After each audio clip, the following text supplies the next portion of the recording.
Assalamu alaikum everyone. Bismillahirrahmanirrahim. Welcome to an amazing Tuesday night session, probably our last Tuesday for the summer. Next week we go back to the law school full time, and I'm sure kids are back in school and all that sort of stuff, so the craziness begins. I'm so excited for our continuation today of Surah Al-Hajj. I wanted to share with you, in the last introduction to the last halaqah, I kind of went off on my conviction and passion about exceptional converts, and how I really believe that converts are a gift to the community, because there are people that come with tremendous gifts. They're hand-selected by God, and I've had just the blessing and incredible experience of meeting some of these really exceptional people. And I was so excited that actually this past Sunday I had an opportunity to have a conversation with two of my favorite exceptional converts on the planet. One of them is Joe, who people have seen here before. He's the editor-in-chief of our Tafsir project. And then also Whitski Marison, who we all had the blessing of hearing her adhan at the beginning of the last khutbah, and I played that also. I put out my working theory about how, with these amazing converts who come in this very dark time for Islam, it's like God has selected people who have the potential to be the power hitters, to knock things out of the park and help move things forward. And I really had in mind, I wanted to then follow that with a conversation, so people could actually then engage and listen to some of these exceptional converts and hear our conversation, and allow us to share some of these experiences and talk about the things that are important. And it just blew my mind. Alhamdulillah, we had an incredible conversation on Sunday. It was about two plus hours long. I just finished editing it today. As we speak now, it's uploading onto YouTube, so very soon it will be there for public viewing. But I just want to say that, I hope that people will take the time. For us, it felt like a 5-minute conversation, even though it went for about 2 hours. But, we covered things that, were obviously, experiential. The three of us came from very different angles. But the things that we experienced and the things that we talked about, I felt were really interesting, profound. It's kind of like sitting with your friends and just listening, to a conversation. So it was very engaging. But I think it's also important for us as a Muslim community to appreciate and know more about the convert experience and get to know some of these people who have been selected by God and have superpowers that, can turn things around. So I want to thank Whitski and Joe, because I think that what this time calls for is something different, something maybe a little bit shocking to our senses, to awaken that beauty and the passion to move things forward. But it also requires, a recommitment to the primordial beauty and the primordial message of the Quran that we learn here. And I got so much out of this conversation with my two dear friends. I learned so much from them. I'm so grateful for their insight, their care, their deep thoughtfulness, and also the ability to witness some superpower. So if you guys have been following, the adhan was incredible. We had an amazing couple of songs that Whitski performed for us during this recording. And we had a chance also to talk with Joe about his superpower, which was creating the Prophet's Pulpit, which is a stunning book. If you guys have not read it yet, please do. It will change your idea about the message of Islam, what khutbahs should look like and feel like, and what they should inspire you to do. And that was, beautiful artistry that Joe created, with, taking spoken word and turning it into a book that just sings off the page and grabs hold of your heart and makes you feel beauty. That's an incredible superpower. And I feel like we just, we need to run with this moment, stop being shy, stop holding converts back, stop holding ourselves back, and reach for that primordial and try and create something really beautiful. So I hope that if you watch the conversation, I hope that you'll get that. And also, just to plug very quickly again, we have the Share with a Friend campaign. So if you have a friend who thinks, who you think should read the Prophet's Pulpit or should have a copy, or if you yourself don't have a copy, send me your name, your address, your email, and we will definitely send a copy to you, thanks to the very kind generosity of a donor who read the book and felt so moved that he just felt like every single Muslim, every thinking Muslim should have a copy to, inspire their path and their journey. So just to give you a flavor for the superpower and the beauty that we experienced in our conversation, I'm going to play the song that was performed. This is actually on YouTube, but we got a live performance. So if you want to see the actual live performance, then once the video is up, definitely take a listen. So just for a second, here is Witzke's incredible nasheed. أشهد أن لا إله إلا الله لا إله إلا الله لا إله إلا الله لا إله إلا الله لا إله إلا الله لا إله إلا الله لا إله إلا الله وأشهد أن محمدا رسول الله. I testify by heart and eye, by the tears I cry, I no longer deny the blessings in my life that are too numerous to count. My heart I thought was lost, but in your mercy it was found. So from this moment onward, yeah, Honey, be my guide, till even my darkest darkness is just a shadow of your light. La ilaha illallah, la ilaha illallah, la ilaha illallah, la ilaha illallah, la ilaha illallah, la ilaha illallah.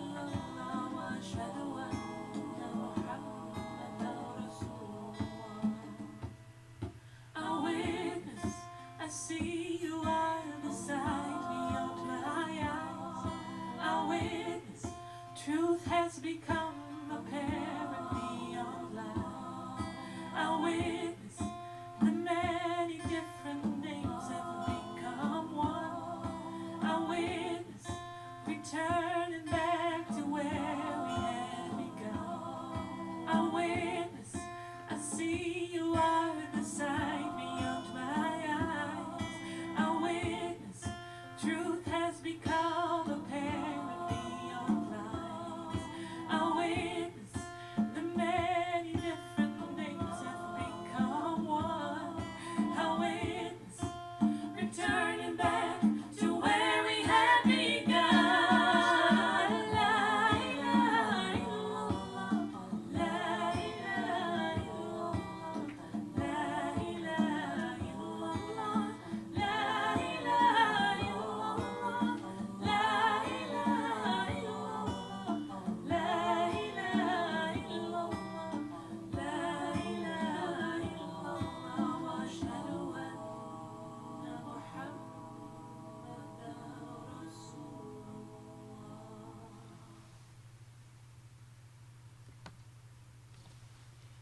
Alhamdulillah.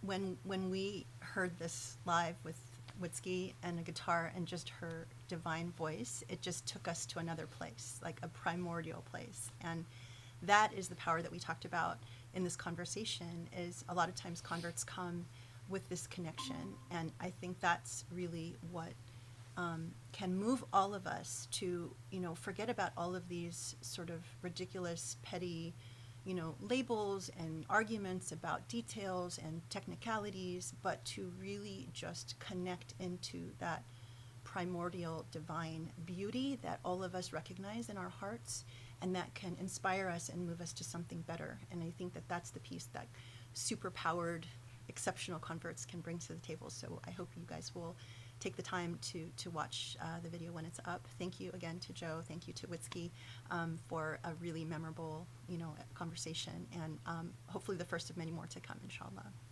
So with that, thank you so much for joining us, and I'm so excited for day 2 of Surah Al-Hajj. بسم الله الرحمن الرحيم وسبحان الله العلي العظيم والحمد لله رب العالمين وأشرف الصلاة والتسليم على محمد خاتم الأنبياء والرسل أجمعين المرسل رحمة للعالمين وعلى آله الميامين الأطهار الميامين وعلى أصحابه المختارين وعلى من اتبعوا بإحسان إلى يوم الدين. اللهم اشرح لي صدري ويسر لي أمري واحلل عقدة من لساني يفقه قولي يا رب العالمين.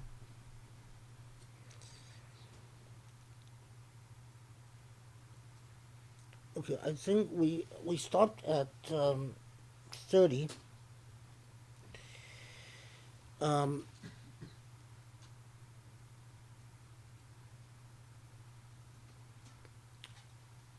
Before we, maybe just a summation, and there were a couple of things that I did overlook when I went back and looked at my notes. So it's a good thing that we have an opportunity then to take them on.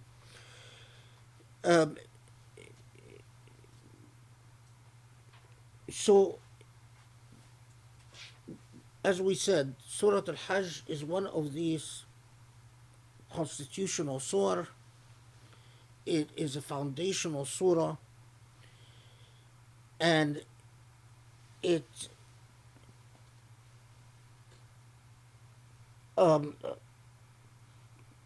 it starts out with the reminder of taqwa Allah, that critical concept of being God conscious,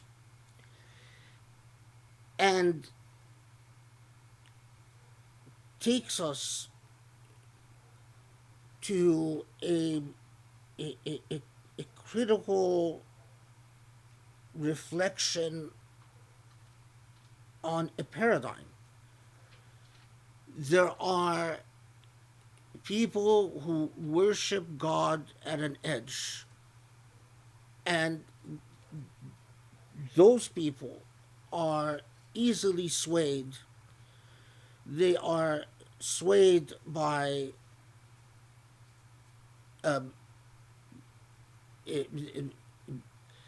they worship God from a narcissistic foundation, from a highly selfish foundation. If they relate to God only to the extent that God either serves them personally or takes away from them personally. And so if they go through trials or tribulations or difficulties, they're in a state of doubt, as we've talked about last time. And that this being at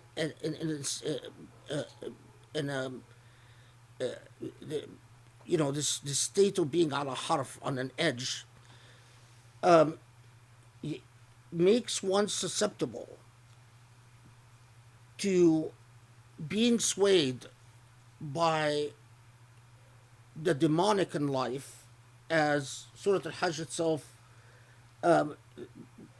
describes it as shaitan marid, that the demonic and the satanic in life easily attracts them and easily sways them.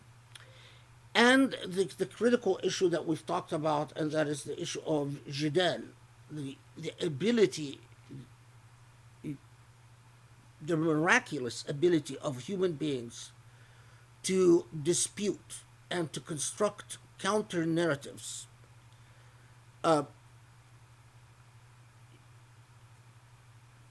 which could be liberating and could be obfuscating, but disputation and the ability to construct counter narratives, when it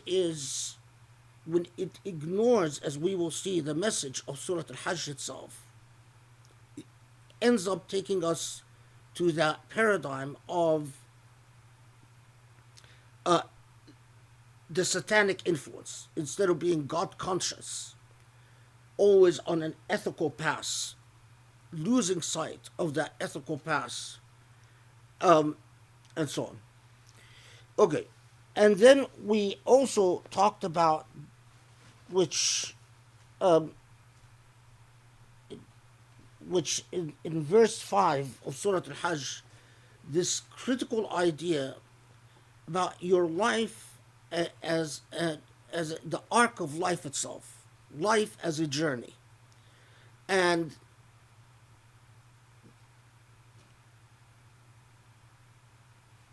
in this life, after Allah talks about the arc of life and life as a journey,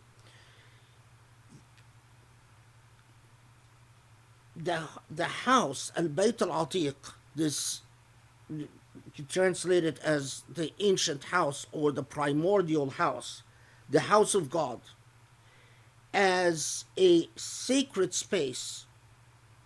That space is revealed to the Prophet Ibrahim, and the condition for the existence of the space from the beginning is that it be only dedicated to the worshiping of God and nothing but God, and that it fulfill other conditions. This is a space that has very special rules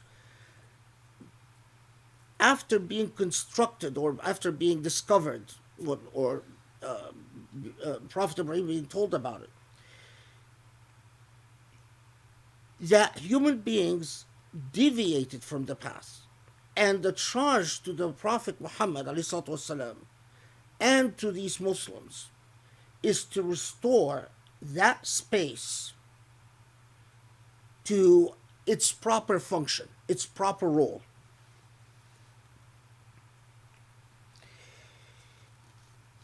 Okay.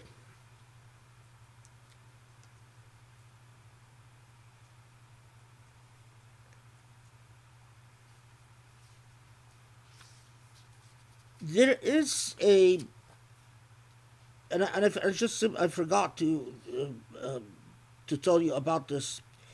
There is a narrations, or a cluster, as I always call them, with verse 14 and 15.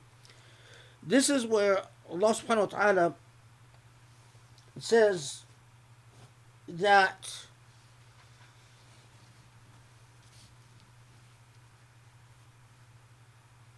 those who doubt that Allah can in fact support the righteous and can make, and we've talked about the debate whether this is specifically sort of a prediction about the Prophet Muhammad والسلام, that he will be victorious, or it has a greater normative implication, is that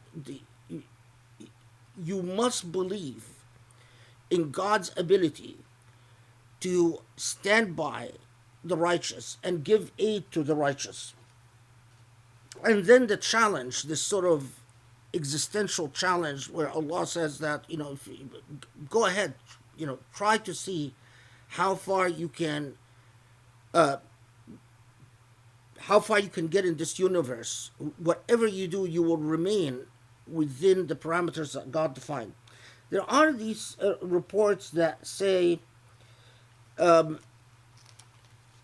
again, purported occasions for revelations that say that the Prophet ﷺ, around the time of the Hijrah, approached the tribes of Asad and Ghatafan, two very prominent, influential tribes, and sought to enter into an alliance with them.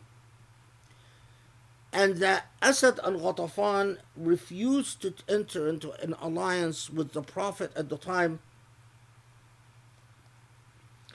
because they had close relations with the Jewish tribes, or close business relations, trade relations with the Jewish tribes in Medina.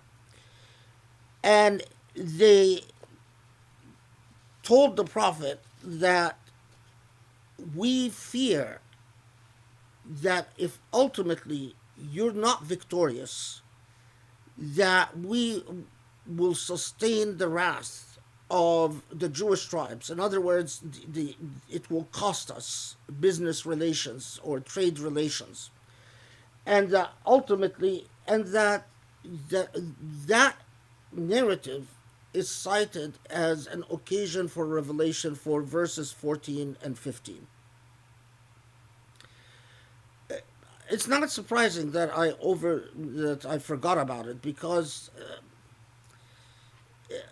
for many different reasons it is very doubtful that that was an occasion for revelation. Um, sure, I mean, there are many narratives about the Prophet ﷺ indeed approaching Asad al Ghatafan in the first couple of years of Hijrah, and there are abundant reports about Asad al Ghatafan refusing to enter into an alliance or into some type of understanding, and that they express not just fear of, some reports say they express fear that this will cost them trade relations with Jewish tribes, or that it will cost them in terms of their relations with Quraysh, or that it will cost them in terms of their relations with the allies of Quraysh, whatever it is. I mean, all of that there's abundant evidence for. But as an occasion for verses 14 and 15, that the Quran was specifically referring to that historical incident, very doubtful. Because even the language of 14 and 15 themselves are much broader than that. And it is not just a challenge to collectivities, but a challenge to individuals. That if ultimately, it's as if God is saying, you don't realize, regardless of how much you believe you know, and how much you believe you've mastered the rules and logic of this existence that you're in, you don't realize, in fact, how limited this mastery is, and that you only see a very small piece of the picture. Um, anyway, and many scholars have actually expressed doubt about the occasion for revelation being the Asad al Ghatafan sort of negotiations, as it were. The other thing that is worth noting, as we've talked about, let's see, what verse was this?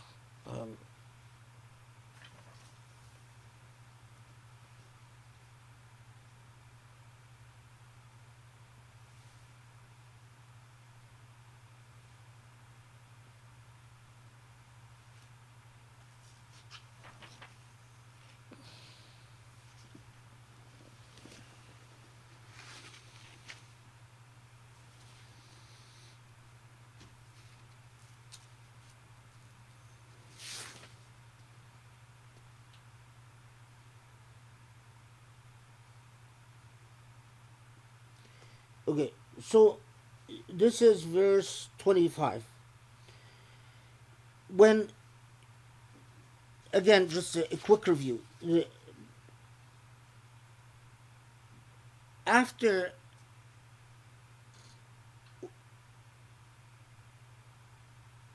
that underscoring that there are many systems of belief.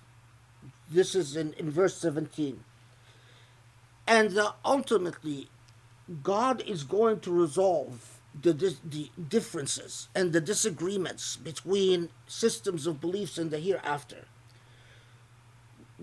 with the clear message that comes out of this is that there will never be a single system of belief on this earth, and that reflect on the fact that already existence is in a state of submission to Allah subhanahu wa ta'ala, but human beings have the choice to rebel against this state of submission. This is verse 18. And then, after that introduction, the idea of the sacred space of Al-Haram al-Makki is introduced, and that expression, which is quite remarkable, وَمَنْ يُرِدْ فِيهِ بِإِلْحَادٍ بِظُلْمٍ نُذِقْهُ مِنْ عَذَابٍ أَلِيمٍ, that when it comes to Mecca,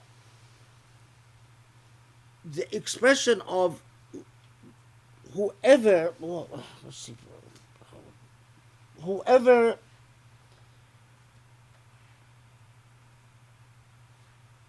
Muhammad Asad translates it as, and all who seek to profane it by deliberate evil doing, all such shall we cause to taste grievous suffering in the life to come.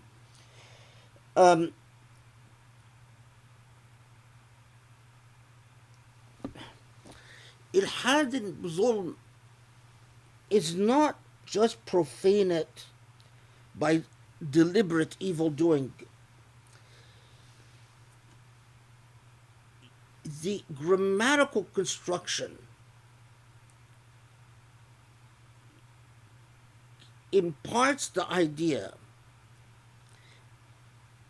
which we've touched upon last halaqah, that committing injustice in Mecca is tantamount to ilhad, is tantamount to disbelief altogether.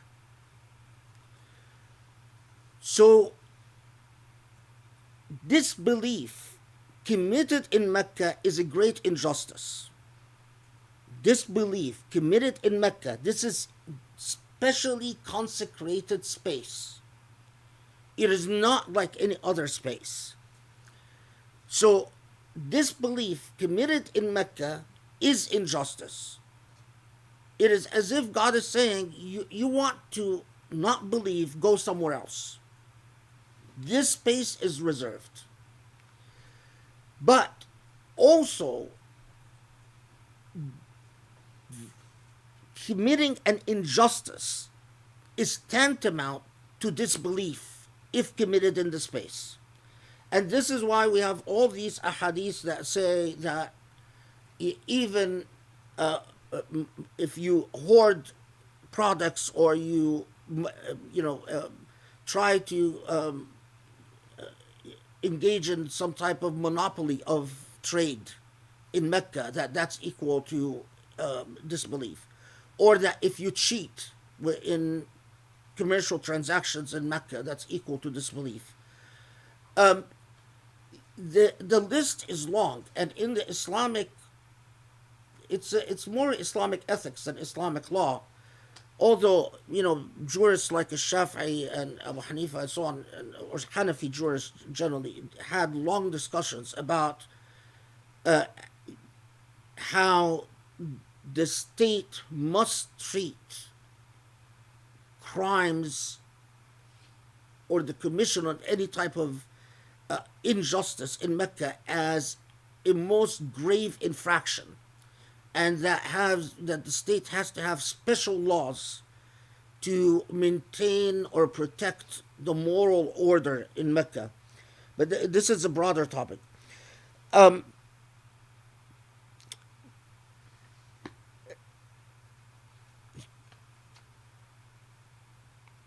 Early on,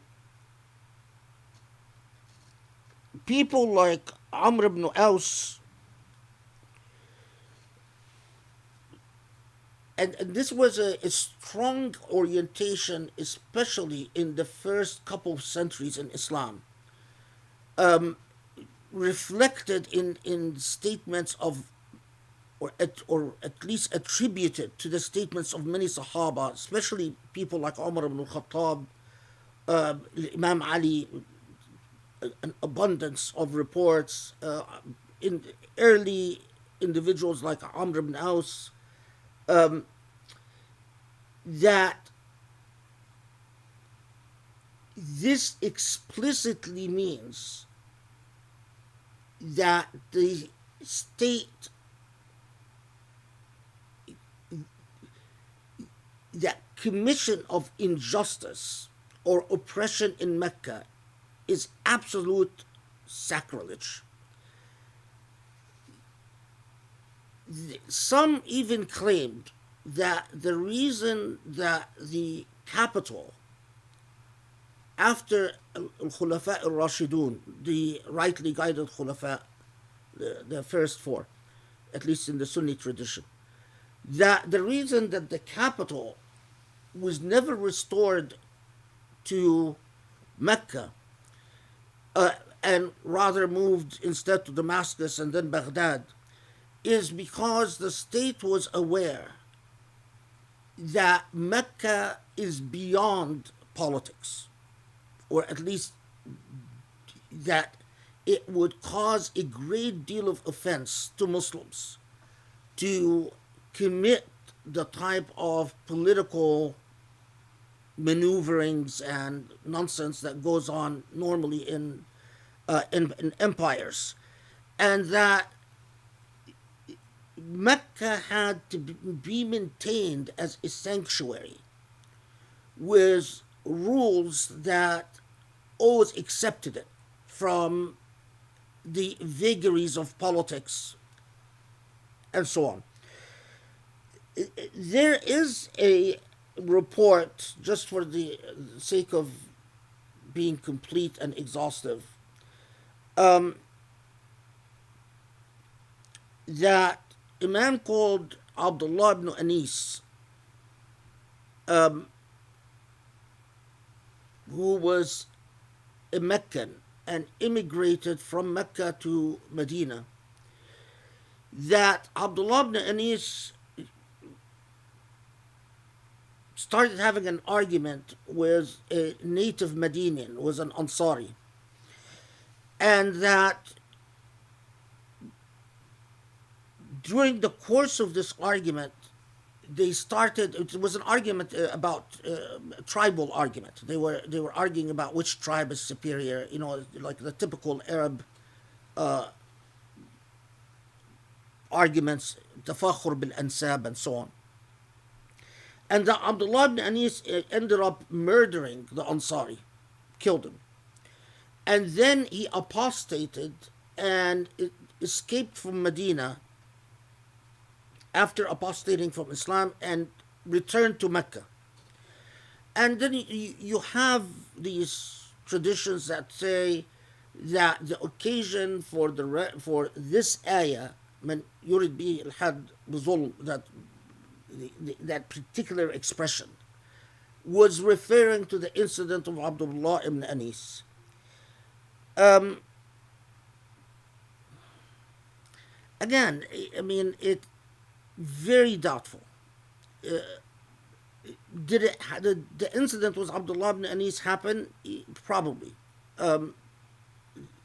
There was a man called Abdullah ibn Anis, and he did apostate, and he did escape to Mecca. And then when Muslims eventually conquered Mecca, Abdullah ibn Anis feared that Muslims will punish him for having murdered the Ansari and then apostating.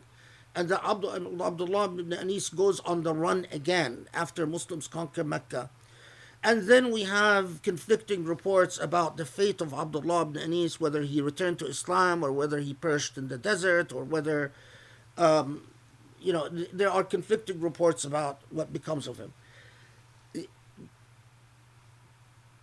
Abdullah ibn Anis, the story of his murdering the Ansari took place around the 5th Hijri year or 6th Hijri year. In my view, which means a few years after the revelation of Surah Al-Hajj. So that those who claimed that this ayah was revealed in response to the Abdullah ibn Anis incident, it's baseless. I mean, and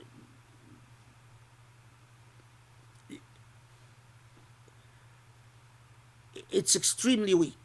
And some of the medieval scholars, expressed serious doubts about the Abdullah ibn Anis incident, and that in fact that this is what occasioned من يرد فيه بالحاد بظلم, that it was referring to that incident.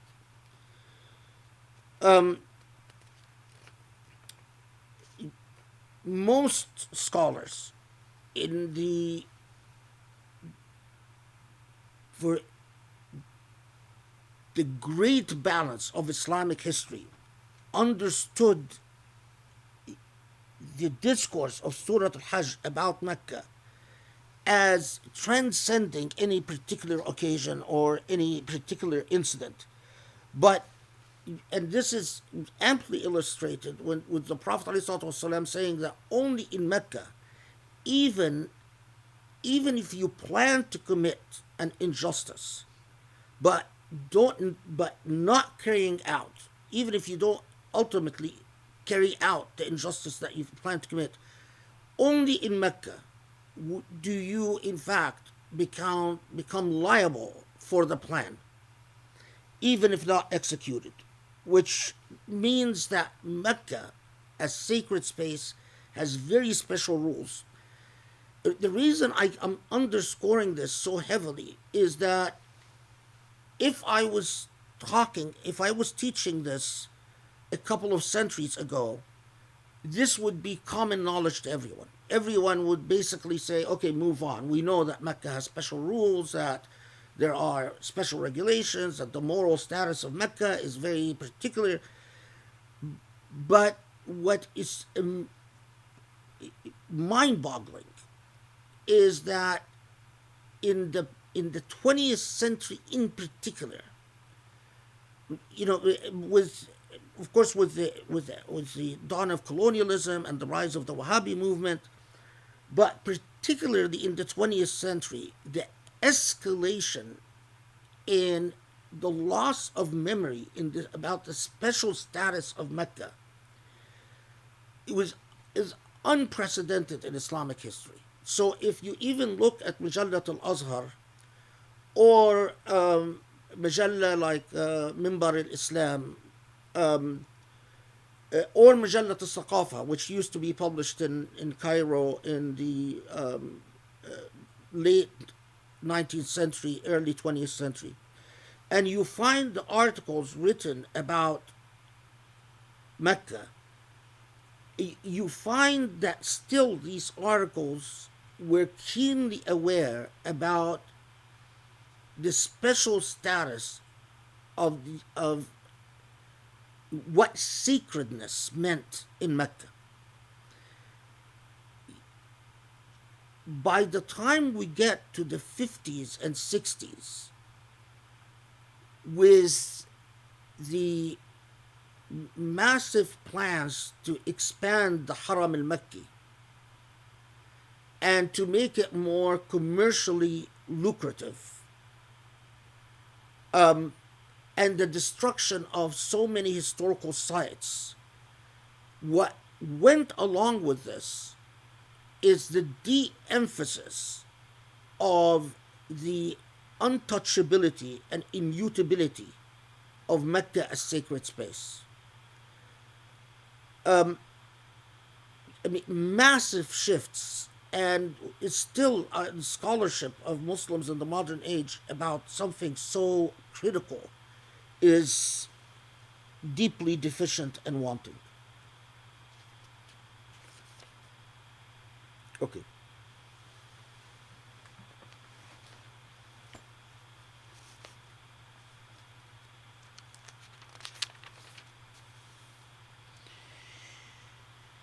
So, so then where we left off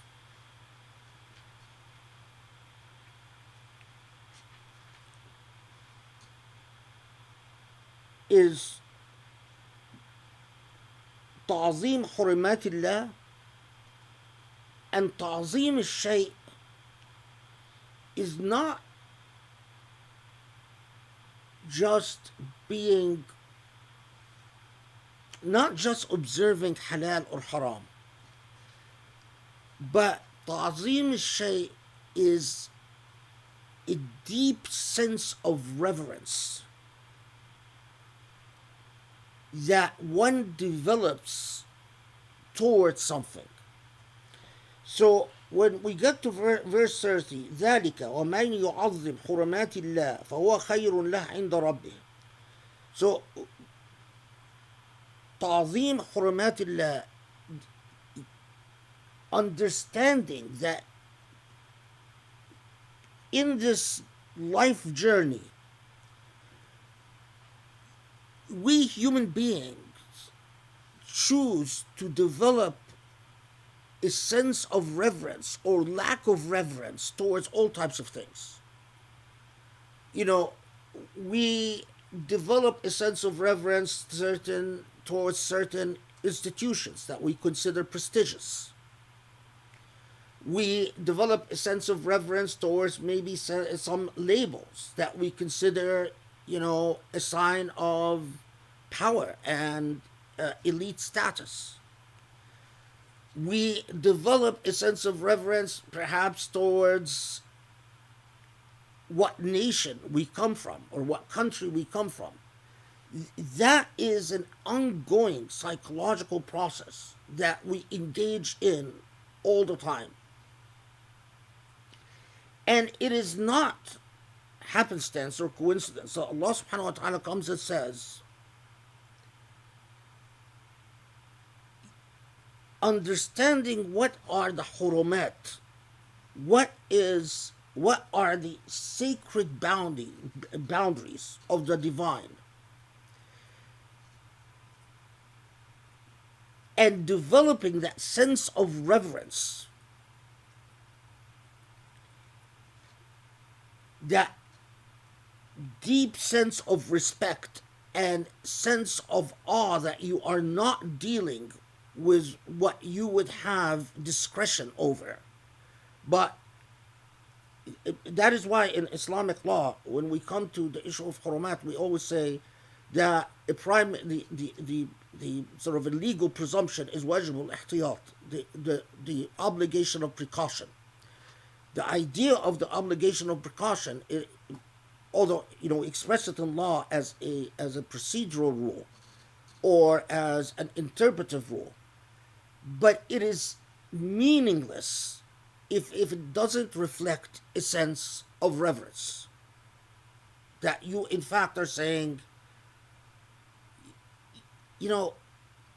I must be introspective about what I am in awe of, and understanding the proper role of the divine. And part of this is reverence towards the taking of life for the purpose of consumption. That the only reason you in fact can take life is because of the divine permission to do so. Absent that divine permission, you wouldn't have a right to slaughter a sheep or a cow or anything else. And then the closing in the number 30, verse 30, وَاجْتَنِبُوا قَوْلَ الزُّورِ. The obligation of truthfulness. And as I said in the last halaqah, that we have numerous discourses that were generated particularly in the first century of Islam. These are discourses by companions or tabi'een, by successors, that emphasize false testimony in Mecca, if committed in Mecca, is equal to ilhad, equal to disbelief. And lying in the sacred space of Mecca is a kabira min al-kabair, that it is a major sin. While lying, if you lie as you are selling and buying products, or you lie about something else, whether the lie depends, it could be a major lie, could be a small sin, could be a صغيرة من الصغائر, or a lemam, depending on the lie. But that emphasis that there are the space reserved for the divine, ethical rules become especially pronounced. As we will see, it is a training. It is if, as we will see, that Allah subhanahu wa ta'ala is as if telling you, this is the only way that the divine can in fact be your partner as you exist on this earth. When you learn to give that type of reverence to what Allah draws a boundary around and says, this is reserved as space for the divine. Okay. Now, notice this remarkable expression, حنفاء لله غير مشركين به ومن يشرك بالله فكأنما خر من السماء فتخطفه الطير أو تهوي به الريح من مكان سحيق ذلك ومن يعظم شعائر الله فإنها من تقوى القلوب. This is 31 and 32. So let's take Muhammad Asad's translation first. Okay. All this is ordained. 31. Where's 31? Oh, okay. Without ascribing divine qualities. So yeah, turning away from all that is false without ascribing divine qualities to aught beside God. For he who ascribes divinity to aught but God is like one who is hurtling down from the skies, whereupon the birds carry him off, or the wind blows him away into a far-off place. This is to be borne in mind, and anyone who honors the symbols set by God shall know that verily these symbols derive their value from the God consciousness in the believers' hearts. This is again Muhammad Asad's translations. So, حنفاء لله غير مشركين به.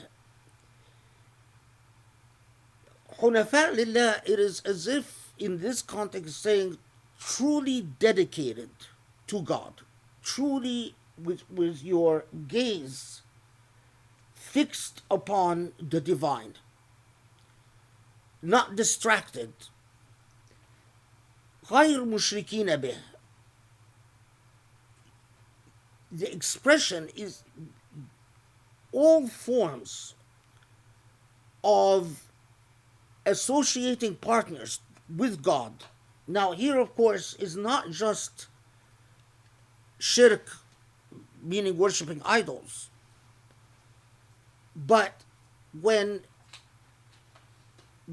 you ta'zim is-shay, when you revere something equal to the reverence that you owe to the divine, or at the expense of the reverence you owe to the divine, that is a form of shirk. But that expression that Allah then tells you, understand that in this journey, in this arc of life, the cost of revering the wrong things, the cost of being confused about what is owed to God, that expression of as if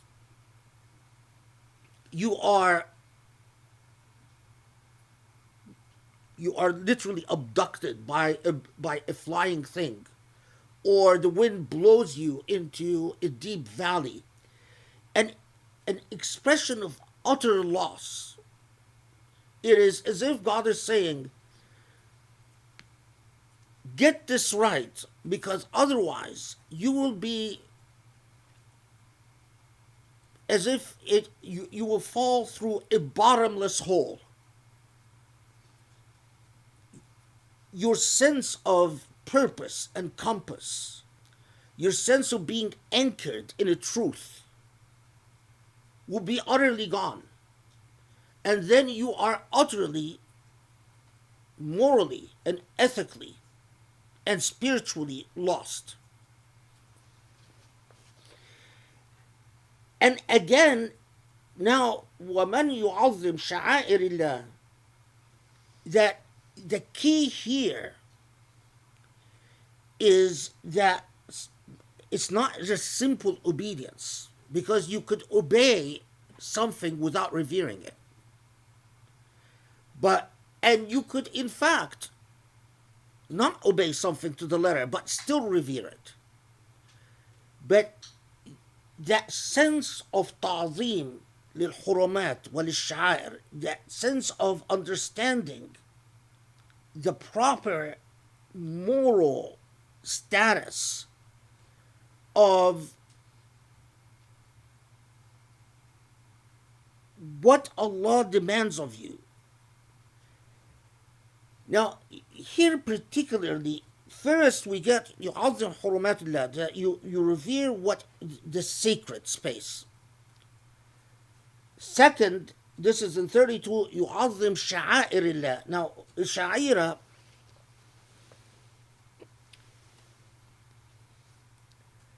is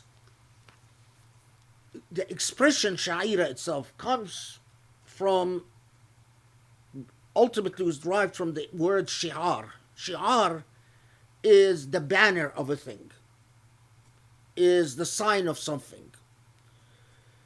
So, revering sha'airillah, it is not that you are, the word ritual doesn't capture it, because ritual has the implication of something like a performative action that is done out of habit, but the reverence that you have for, let's say, ritual acts, it is because they become as if signposts, as if flagships for the philosophy of life, for the way of life that Allah is demanding. So, and what is the ultimate sha'ira that we are revering here? It is the Hajj itself. It is the visit to the Bayt al-Atiq. It is the visit to the primordial home, the divine home. So, the surah begins with taqwa, then circles back by 32 to tell us that revering the sha'air, revering these, for lack of a better term, the ritual of Hajj itself is anchored in the principle of taqwa, min taqwa qulub.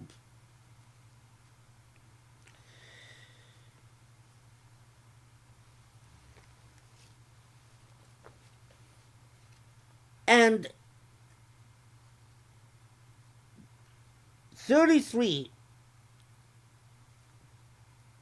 gets us to the understanding لكم فيها منافع إلى أجل مسمى ثم محلها إلى البيت العتيق, that the sha'air that Allah is specifically referring to, or more specifically, more particularly referring to here, is the act of sacrifice itself. That ultimately, the act of sacrifice, as again underscoring the idea that it is because of the journey of the sacrificial animals, is ultimately to the primordial home, to the divine home. Now, these animals journey to the divine home, to the Bayt al-Atiq, to the primordial home, to be sacrificed for the sake of serving and elevating and sustaining human beings, and for the sake of removing inequities between human beings, so that human beings that normally cannot eat meat, in fact, will be able to eat meat. And that in this space, all the differences are removed.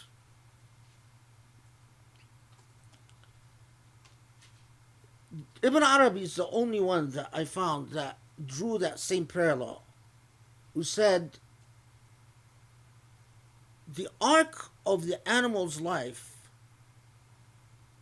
is ultimately to the primordial, to the Bayt al-Atiq, to the home of the divine. The question that confronts a human being, what is the arc of your life?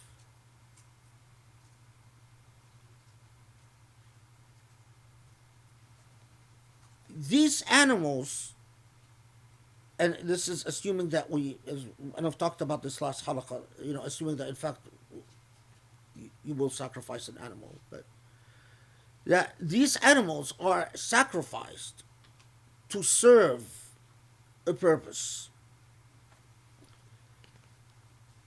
By giving up the lives that God gave them, it is to uphold a sacred principle and a sacred space and a sacred mission.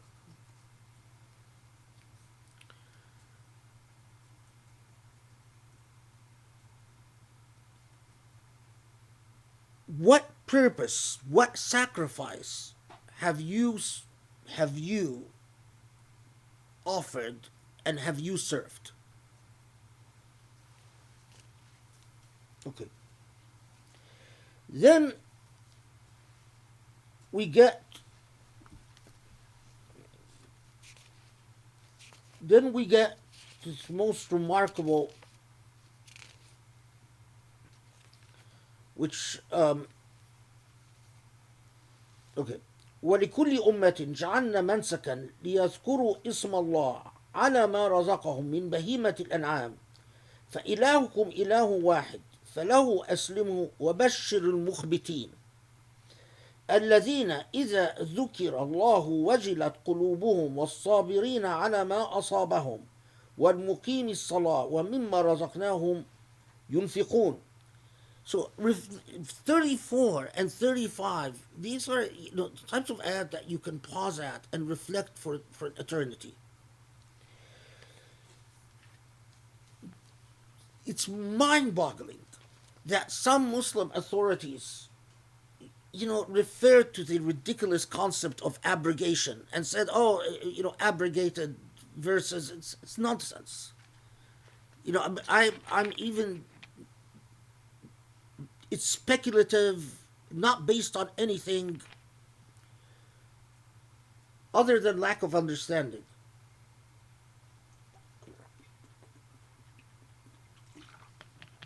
Look, to every ummah, to every group of people,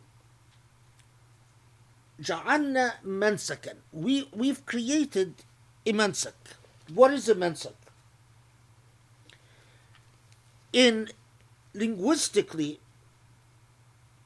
المنسك is الموضع المعتاد في الخير أو الشر. It is a habitual path,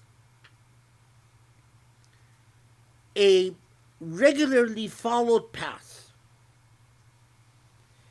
So for every nation,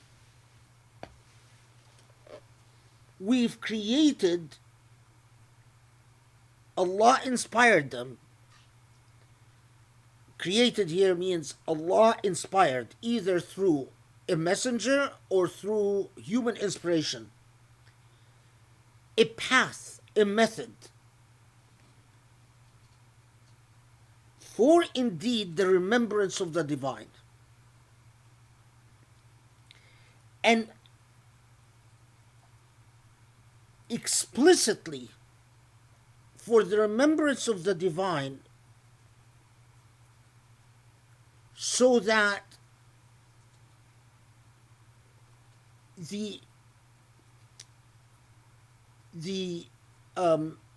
what is the word I'm looking for? The obscenity of sacrificing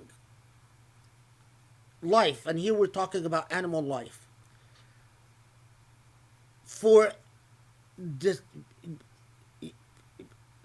because sacrificing life other than with the permission of the divine is an obscenity. So,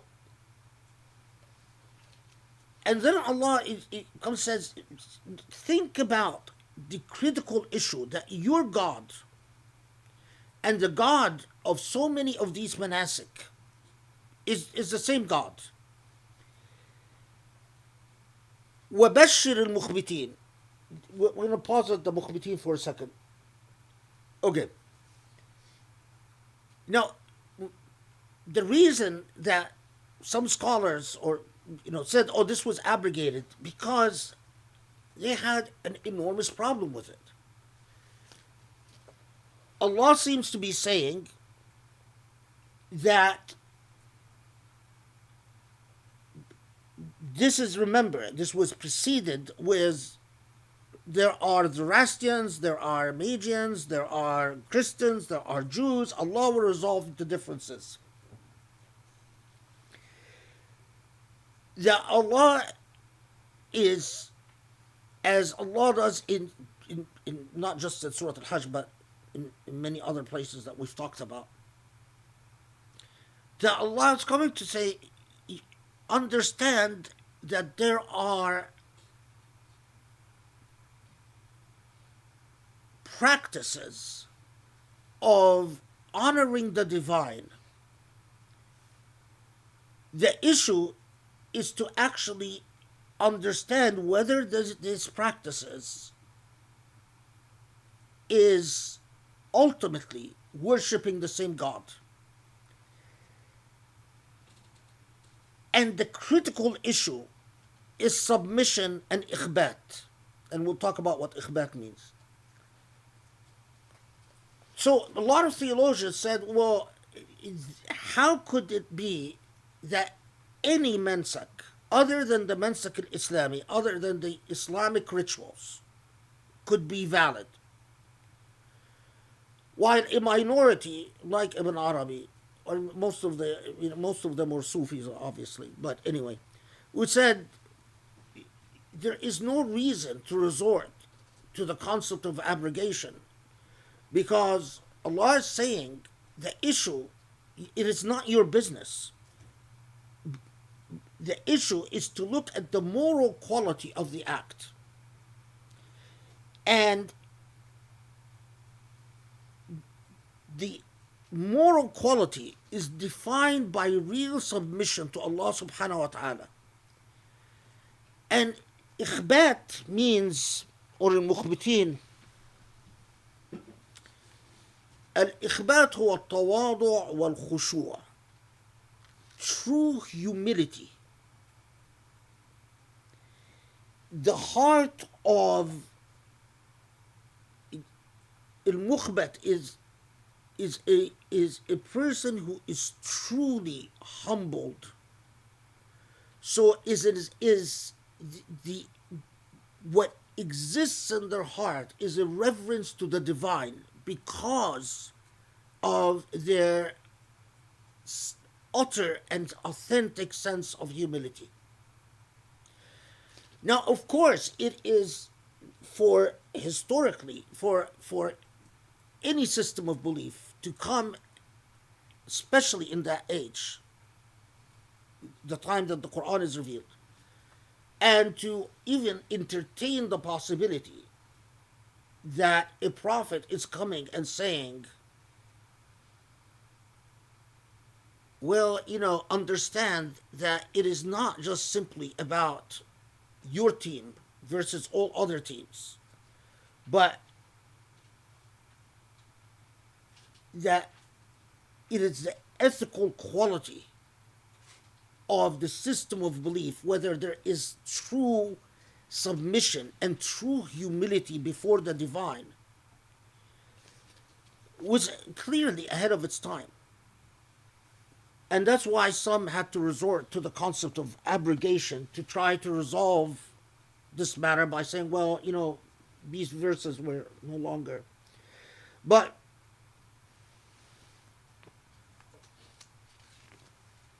okay.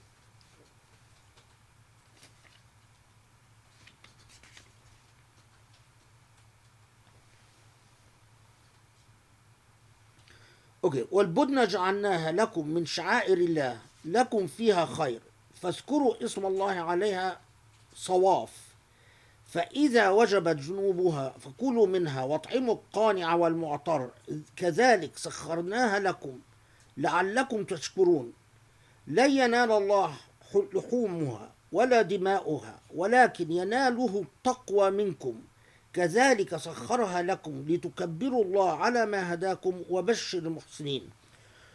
So let's take the translation of these at first. Okay. So I'm going to read the entire passage from Muhammad's Asad translation and then comment on it. And thus it is unto every community that has ever believed in us have we appointed sacrifice as an act of worship, so that they might extol the name of God over whatever heads of camel God may have provided for them to this end. And always bear in mind, your God is the one and only God, hence surrender yourselves unto God. His translation is a little different from what my commentary. And give thou the glad tidings of God's acceptance unto all who are humble, and all whose hearts tremble with awe whenever God is mentioned, and all who patiently bear whatever ill befalls them, and all who are constant in prayer and spend on others out of what we provide for them as sustenance. And as for the sacrifice of cattle, we have ordained it for you as one of the symbols set up by God, in which there is much good for you. Hence extol the name of God over them when they are lined up for sacrifice, and after they have fallen lifeless to the ground, eat of their flesh, and feed the poor, who is content with their lot and does not beg, as well as those who is forced to beg. It is to this end that we have made them subservient to your needs, so that you might have cause to be grateful. But bear in mind, never does their flesh reach God, and neither does their blood. It is only your God consciousness, the taqwa, that reaches God. It is to this end that we have made them subservient to your needs, so that you may glorify God for all guidance with which God has graced you. And give thou this glad tiding unto the doers of good. Verily God will ward off all evil from those who attain to faith, and verily God does not love anyone who betrays his trust and is bereft of gratitude. Inna Allah la yuhibbu kulla khawanin kafur. Okay, so with this translation in mind, let's go back.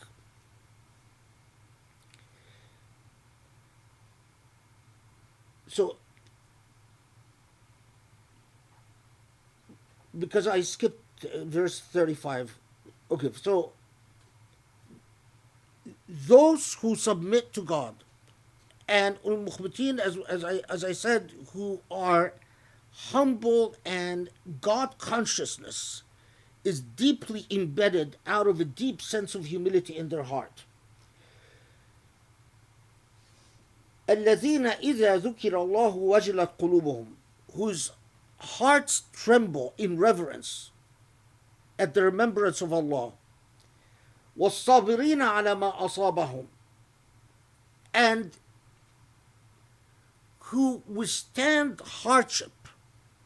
In other words, those who are persevere and are patient when tested with hardship and difficulties, and who establish prayer and وَمِمَّا رَزَقْنَاهُمْ, and again this constant theme of spending from what God has given them, they spend. Now, the context of Surah Al-Hajj clearly indicates, in my opinion, again Allah explaining that act of sacrifice.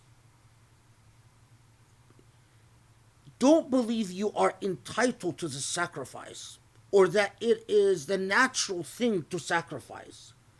The sacrifice that you engage in is only justified because God gave permission for it. Otherwise, the consumption of a living thing would not be allowable. And for the distinct purpose of helping others. And what was this critical idea? Allah reminding us,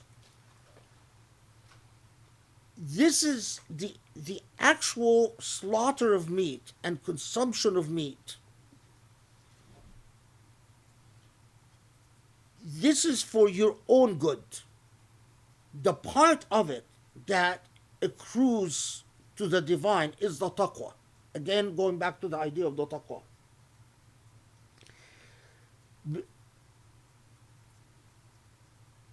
Taskhir al-budn, the dedication of the budn to play that role, that sacrificial role. Always remember, this is about helping other human beings coming to the assistance of other human beings. The ethics is what concerns God. The reason I underscore this is because this is precisely why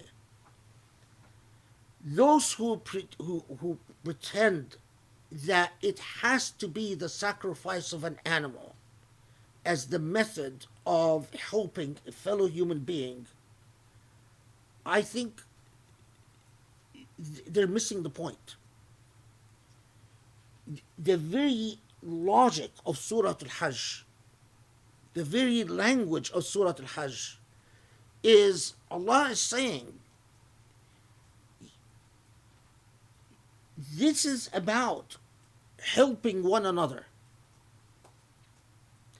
Now, if you can achieve taqwa by coming to the aid of one another in a way that upholds the same principles, it is not as the old systems, old religions, or old system of belief that there is a value in the spilling of blood.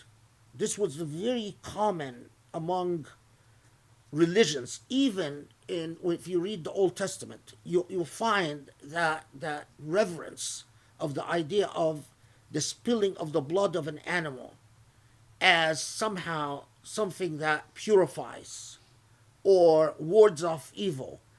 The Quran completely rejects that. The spilling of the blood of an animal is of no concern to Allah subhanahu wa ta'ala.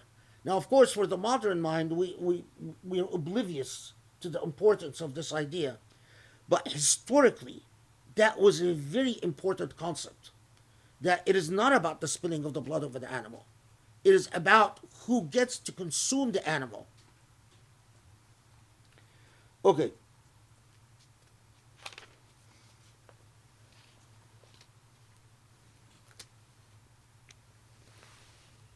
Now,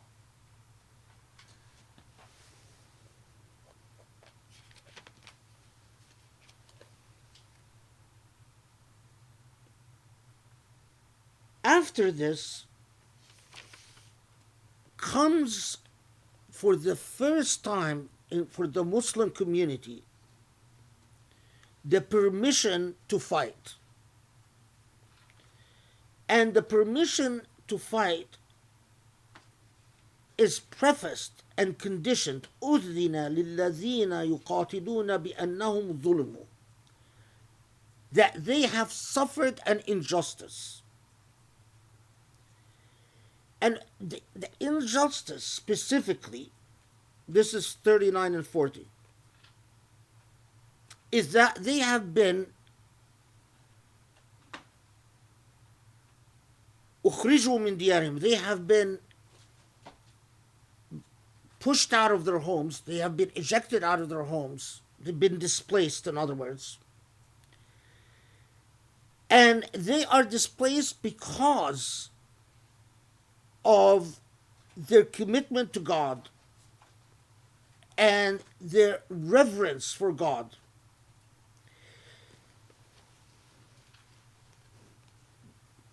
It is critical that Allah at this point not just tells us that you've been given permission because you've suffered an injustice, and the injustice is because you've been expelled from your homes.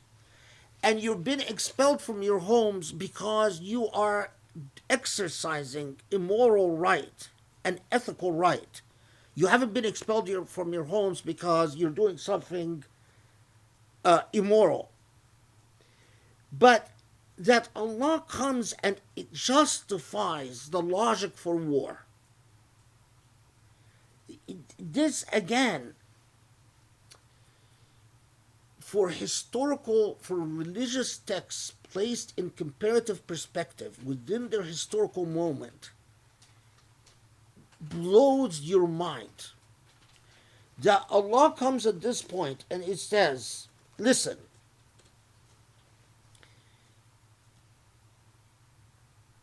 Allah, if it hadn't been for the fact, let's see how Muhammad Asad translates it, maybe it will help. Okay, 40, where is it?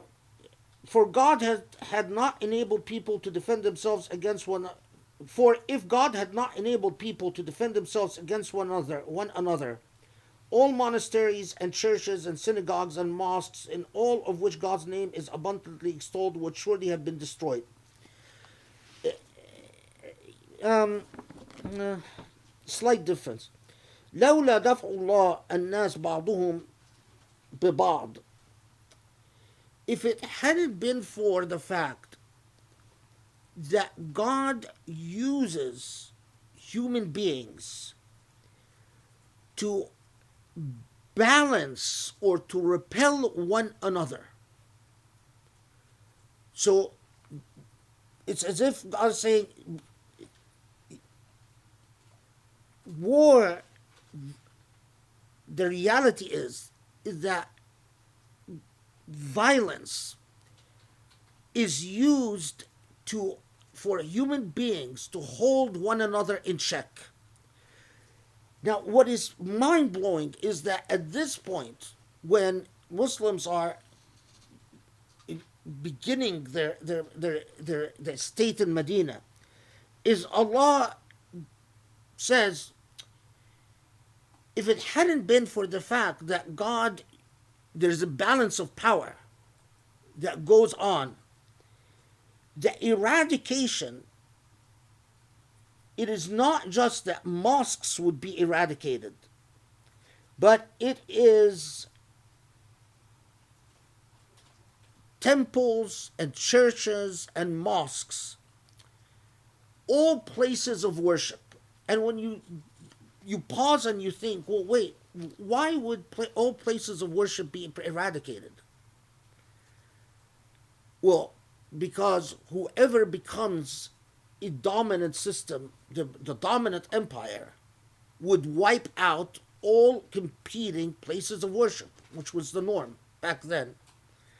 And the only reason that Judaism survived, or Christianity survived, or Sabi'a survived, or the Hunafa survived, is because human beings were prevented from the act of extermination, which is the natural historical inclination of human beings, of these systems of belief and their places of worship because of a balance of power that existed.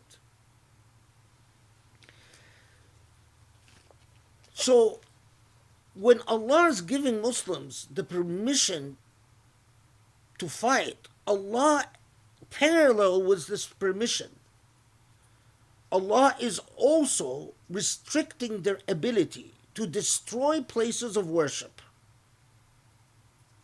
that are not theirs. So it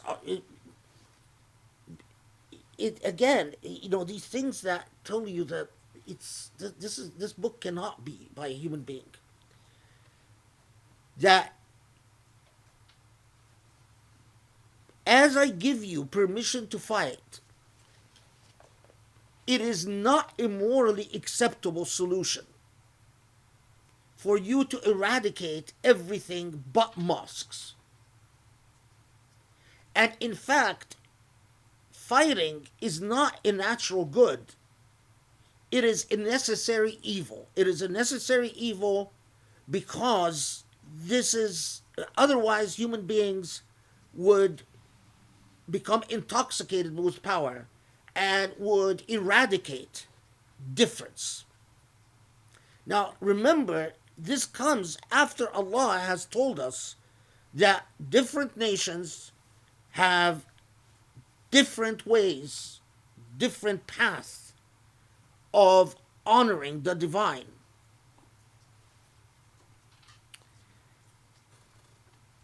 And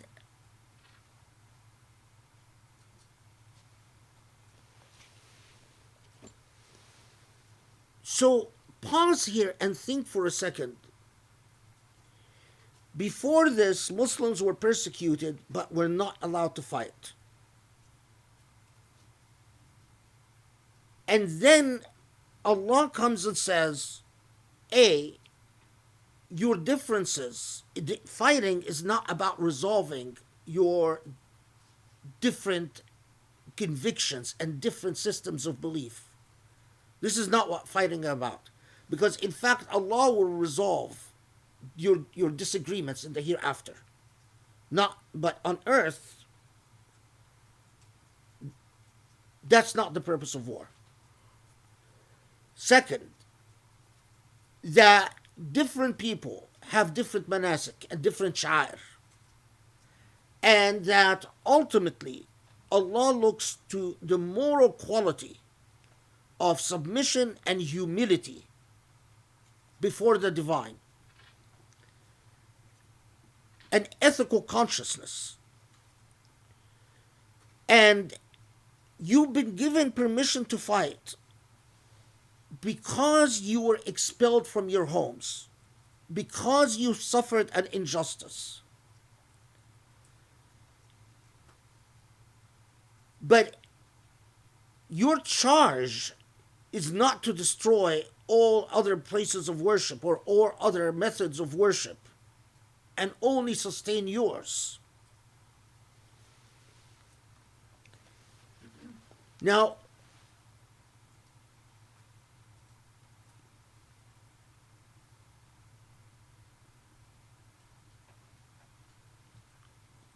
but when Muslims started to fight, although they suffered an injustice,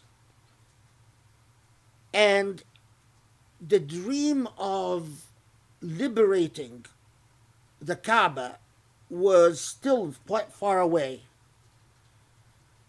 I mean, we don't actually see people daring to say that we are fighting because ultimately this is what there are. In Surah Al Hajj talks to them about Hajj as if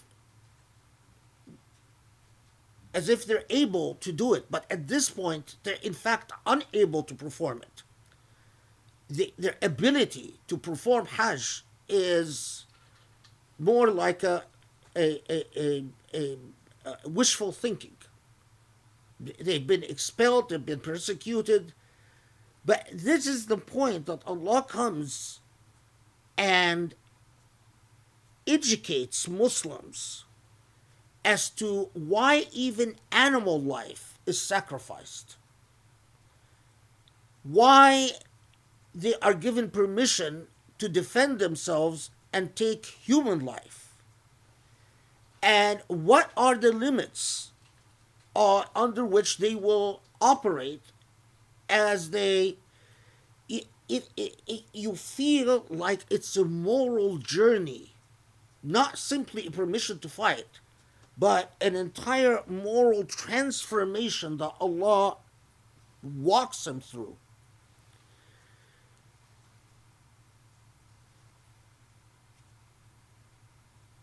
The, to reach a point in your journey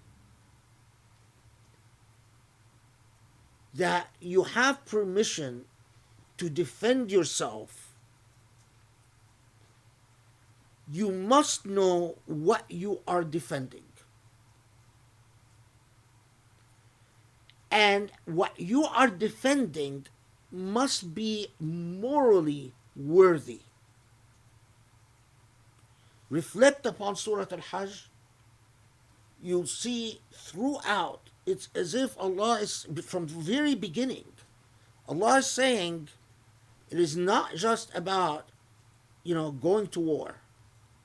And it is not even about liberating the homes that you've been expelled from. This is about taqwa.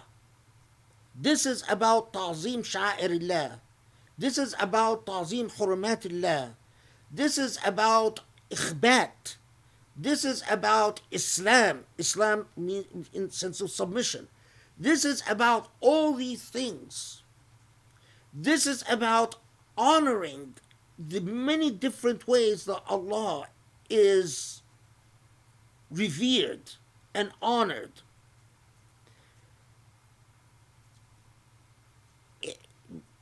In my opinion, the only reason they are given permission to fight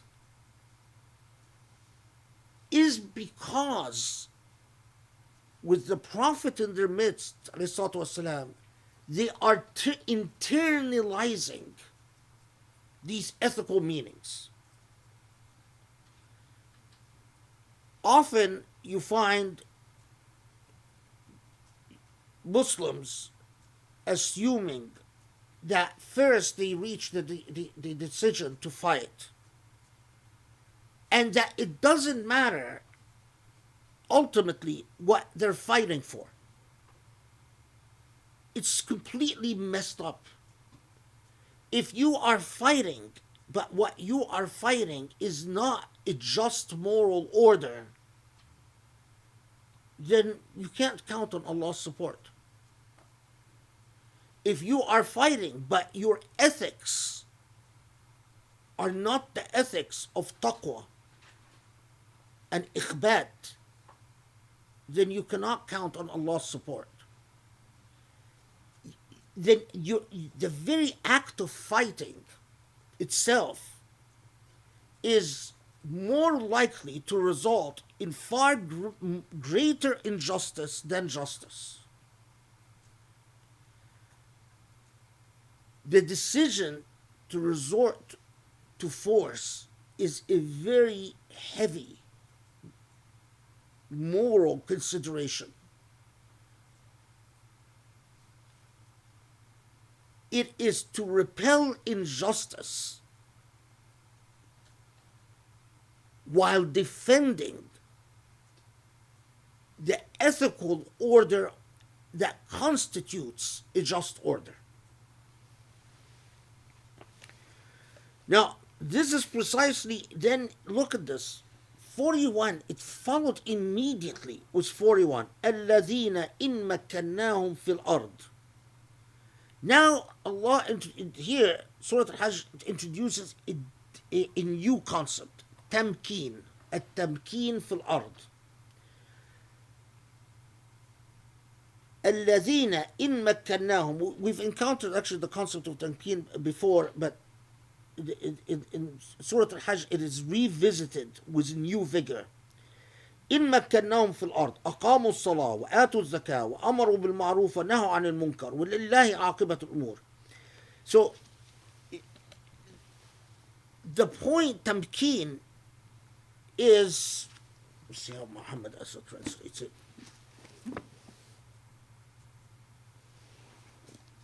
41. He just translates it as we firmly establish them on earth. مكناهم في الأرض, those who are given the power to become dominant or autonomous on earth. It's like saying those given the power. You could be a mustadaf. A mustadaf is you're oppressed, you're powerless. And as a powerless person, you have an obligation to seek tamkeen, to seek to become empowered. But then Allah in Surah Al-Hajj tells you those who, when we give them the gift of empowerment, what do they do with it? أقاموا الصلاة, they worship God. وآتوا الزكاة, they take care of the needy. And this critical function of bearing testimony, وأمروا بالمعروف, they create a normative order which seeks goodness and establishes, pursues goodness, وَنَهَوْا عَنِ الْمُنْكَرِ, and resist what is not good. So Muslims are, this is early on in their journey, and before they really have any sense of tamkeen, and before even the Battle of Badr, and Allah comes and says, you can count on Allah's support, but Allah's support comes if Allah empowers you, Allah gives you any sense of empowerment on this earth, you achieve these specific moral objectives. That is why the genesis of the entire Surah, when you read the Summa of Thomas Aquinas and his whole discourse on natural law, it's all anchored in these simple words: Al-Amr bil-Ma'ruf wa-Nahy anil Munkar. Seeking what is good and fighting what is not good. Every concept of morality, and a more, Kantian morality or Aristotelian morality, all starts from that premise. The pursuit of what is good and resisting what is not good. So, and that is why Muslims, when they in their period of translating Greek text, Latin texts and Greek texts and so on, They were so fascinated by the whole discourses on the nature of morality and the nature of goodness and what is the nature of the bad and the hasan and the qabih and all of that, especially in the first couple of centuries of Islam. And the heyday of the Mu'tazila, the rationalists of Islam, and so on and so forth, because of the Quranic charge itself, that if God empowers you, you have an affirmative obligation to pursue what is good and to resist what is not good. And God has already warned you that the nature of good could overlap between Muslims and non-Muslims, so that Muslims do not have an exclusive claim over what is good. And in fact, like if you read the Qadi Abdul Jabbar's al-Mughni, the whole thrust of his discussion about his whole journey to investigate morality is saying the Quran itself leads us to the idea that there is a moral order that is objective and universal, primordial, if you will.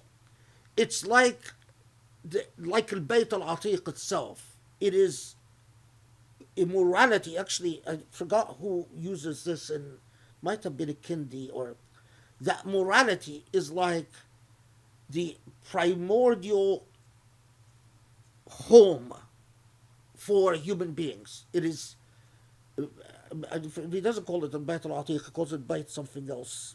That it is the sort of the essential Bayt for humanity throughout the ages. And our charge is to investigate that primordial morality, that morality that allows us to share concepts like submission to God, humility before God, the nature of goodness itself, the nature of zulm, or of injustice versus adl, justice, and so on and so forth. Okay.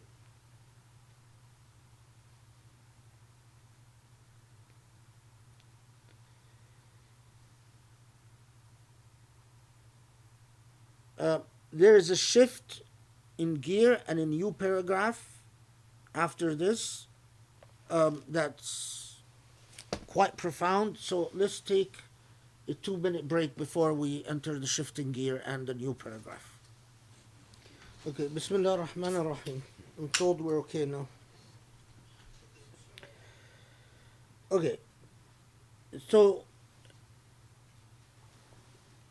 we now this is 42. So there is after the concept of tamkeen, empowerment, and Allah conditioning, Allah's support when empowered to specific moral and ethical goals, then Allah speaking to the Prophet ﷺ, reminding him that it is takzeeb, disbelief, or people opposing and what is a righteous ethical message is part of Allah's constant and continuous sunnah on this earth.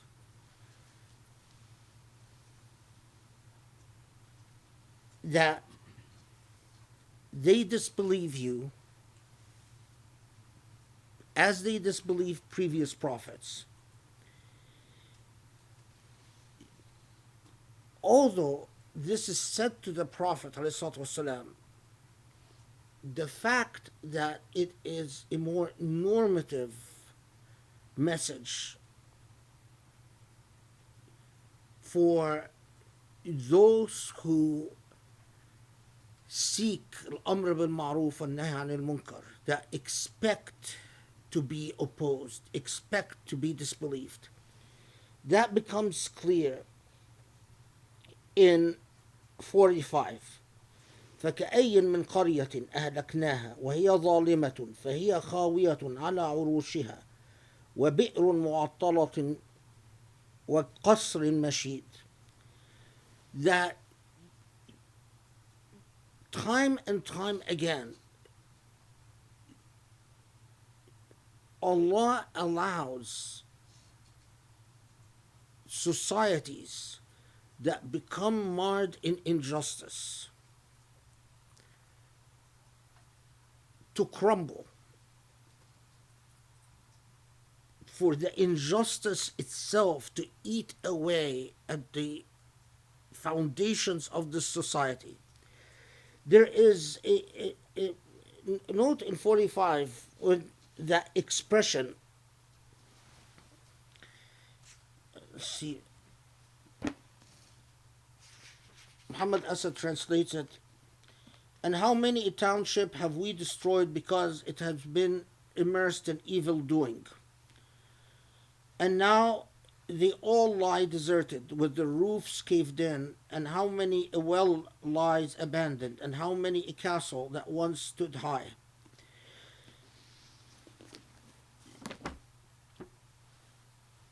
أهلكناها وهي ظالمة فهي خاوية على عروشها. So injustice leads to the crumbling of societies. But that image of بئر معطلة, بئر معطلة is the foundation or the source for life, water. It's noteworthy that بئر and the expression معطلة, it's like, it is not that the water disappears, but the functionality of the well is what collapses. In other words, it is that human beings, because of their own social order, are unable to use or unable to get what used to allow them to preserve life working. It's like the disintegration of, to you in our language, the disintegration of the administrative functions that would allow the water to sustain life, to be distributed, to uphold life, that ultimately then gives us the image of the abandoned castle. So it is, the homes had become abandoned because the ability of the society to make what needed to work or what used to work, the ability to continue functioning, to support life, because of injustice, has disintegrated. I mean, a more stark warning about the effects of injustice in society and what it does. Now, numerous in Islamic discourses you find, and even in the tafsir literature itself, like if you read Tafsir Razi, for instance, and what, or Tafsir Mutaridi, and what he says about the relationship between a society that is no longer capable of engaging in the function of al-amr bil ma'ruf and nahy anil munkar, and the relation of that to injustice, and how then injustice eats away at the ability of the society to even sustain the most basic mechanisms for the preservation of life. I believe that this type of thought is what allowed the Islamic civilization to spring into existence.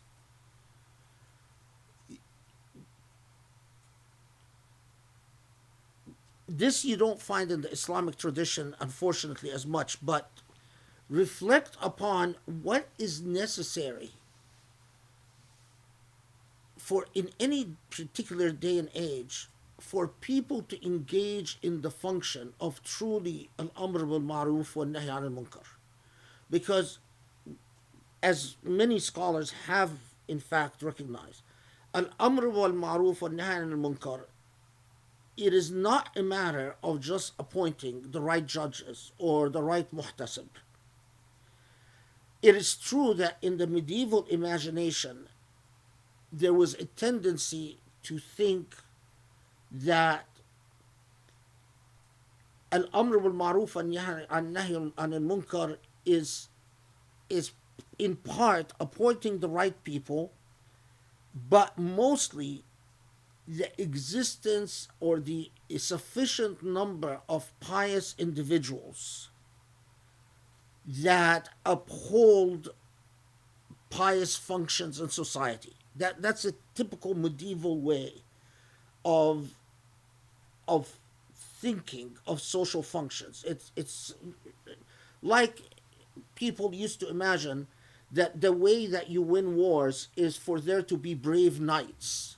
You know, the knight figure who is willing to fight to the death, and it is the individual heroic acts which ultimately allow for victory to come.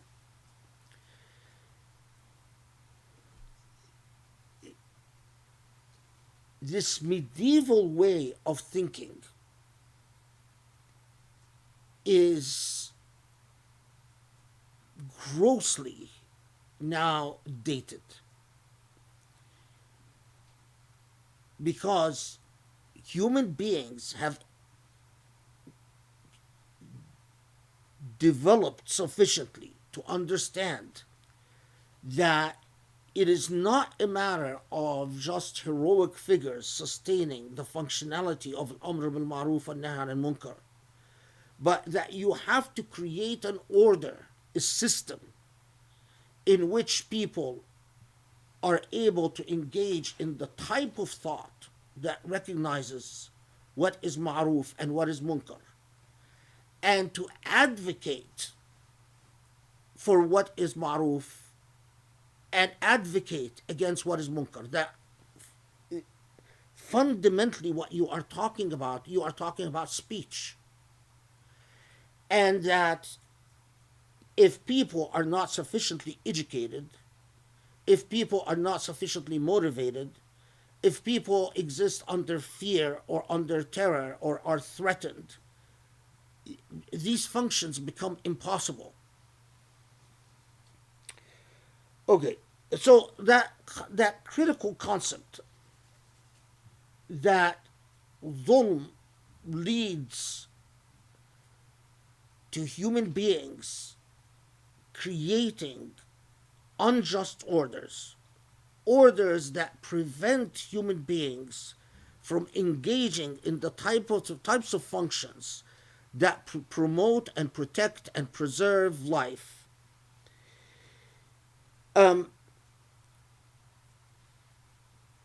The other really important concept here, وَإِنَّ يَوْمًا عِنْدَ رَبِّكَ كَأَلْفِ سَنَةٍ مِمَّا تَعُدُّونَ, that Allah chooses this point to tell us that, to remind us that a day, that God's time is different than your time, and that what could constitute conceptually a day in God's time is 1,000 years.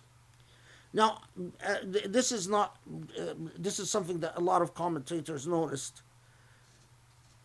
that when Allah chooses this to say, Allah is telling you that when you study the rise and fall of societies, the relevant time span is not a decade here or a decade there, that in the same way that the difference between the time span between the Prophet Ibrahim alayhi salam and the Prophet Nuh alayhi salam and the Prophet Musa alayhi salam and the Prophet Isa alayhi salam, you're talking about considerable amount of time that passes. And so when you think about learning ethical lessons from history, it is very dangerous to do what in fact now modern people do, and that is to look at a rather very limited expanse of time. The fact that something has been going on for a couple centuries, you might end up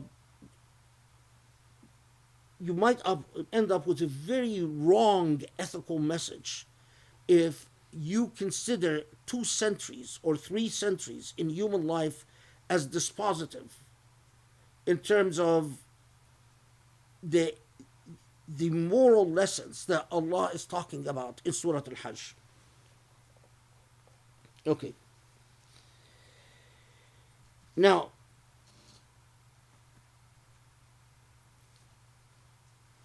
the next major shift in Surah Al-Hajj, which could have arguably been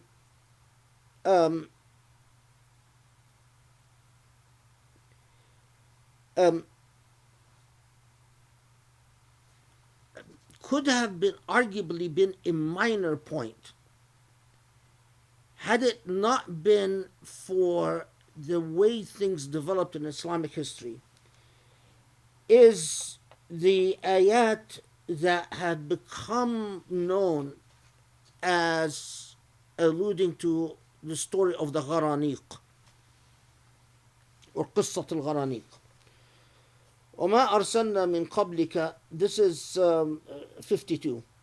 وما أرسلنا من قبلك من رسول ولا نبي إلا إذا تمنى ألقى الشيطان في أمنيته فينسخ الله ما يلقي الشيطان ثم يحكم الله آياته والله عليم حكيم ليجعل ما يلقي الشيطان فتنة للذين في قلوبهم مرض والقاسية قلوبهم وإن الظالمين لفي شقاق بعيد. So this is the 52 and 53, the so-called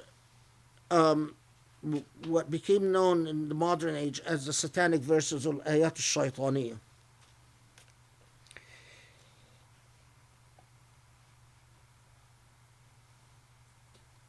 And there's a lot that one can say about this, but okay. So first, what's the narrative about? The verses themselves. Let's see how does it translate this, since it's interesting. Okay. So this is Muhammad Asad's translation. And yet, whenever we sent forth an apostle or prophet before thee, and he was hoping that his warnings should be heeded, Satan would cast an aspersion in his innermost aims. But God renders null and void whatever aspersions Satan may cast.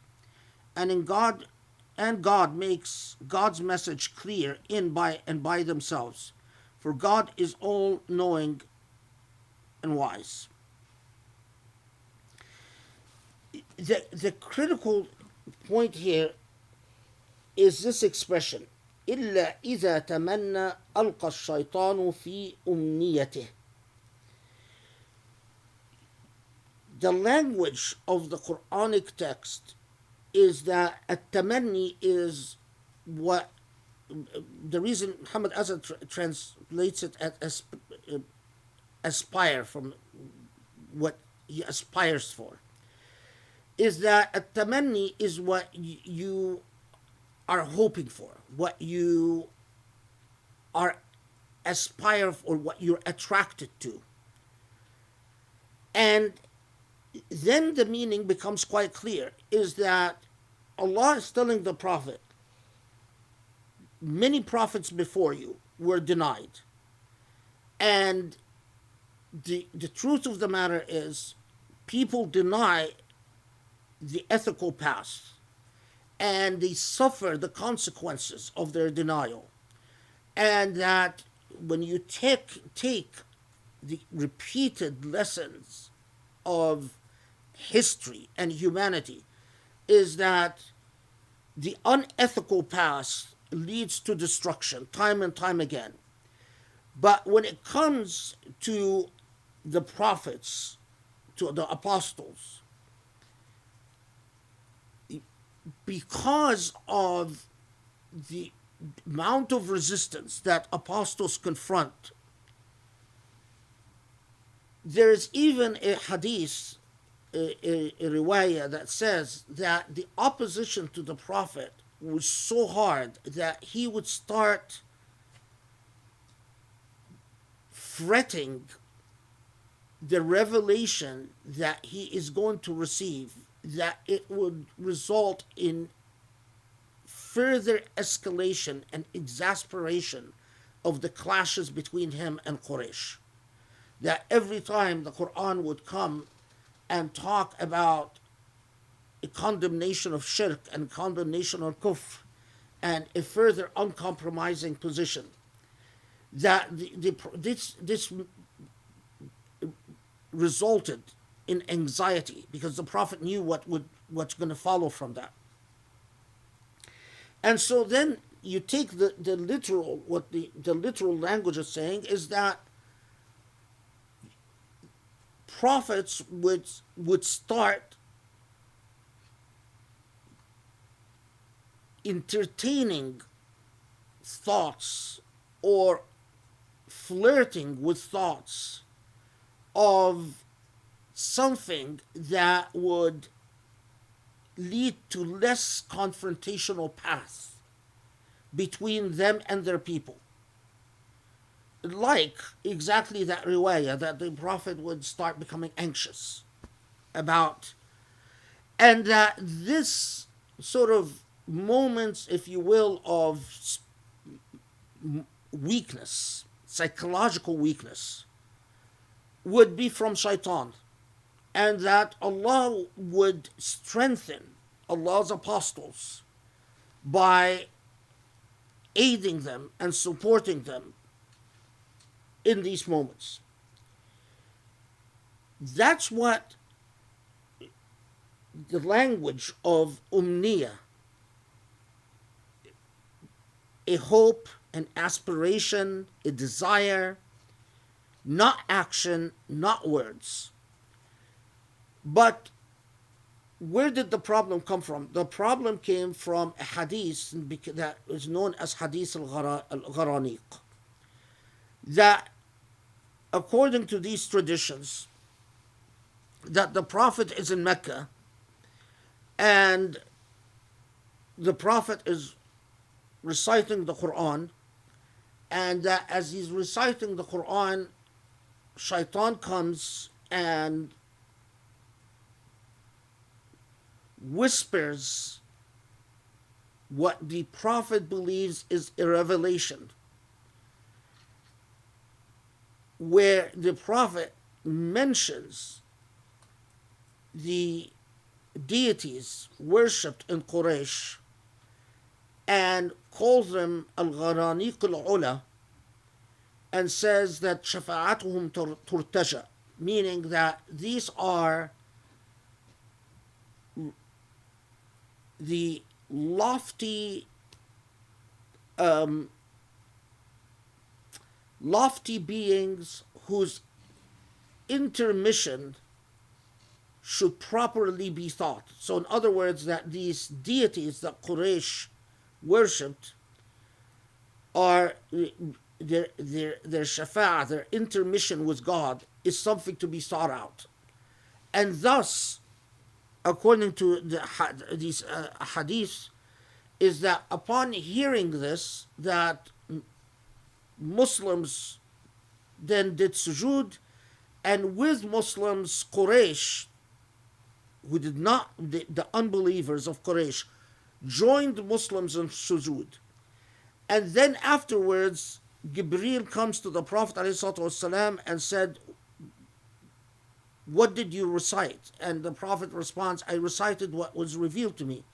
And Gabriel then tells him, no, this what you recited about al-Gharaniq al-Ula and the shafa'atuhum turtaja is from the devil, is from Satan. Now, of course, the narrative is extremely problematic because it would have us believe that the Prophet received a revelation from Shaitan and could not tell the difference between a revelation from Shaitan and a revelation from God until Gabriel came and corrected him. And that the Prophet, as he's reciting in prayer, that these deities, Al-Gharaniq al-Ula wa Shafa'atum Turtaja, didn't realize that this effectively undermined the entire Islamic message. I mean,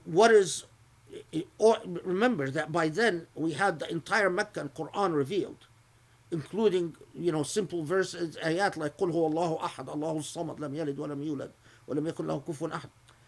So that the Prophet effectively recited in prayer and didn't realize what he recited in prayer until Gabriel came and corrected him. Now, in part,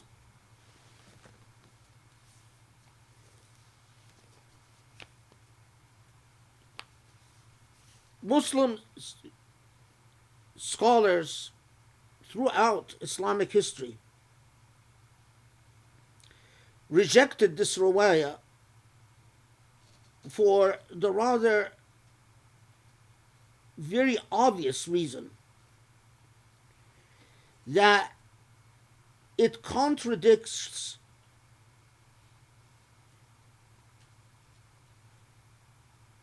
the Quran itself. So hold on. Let's show you this.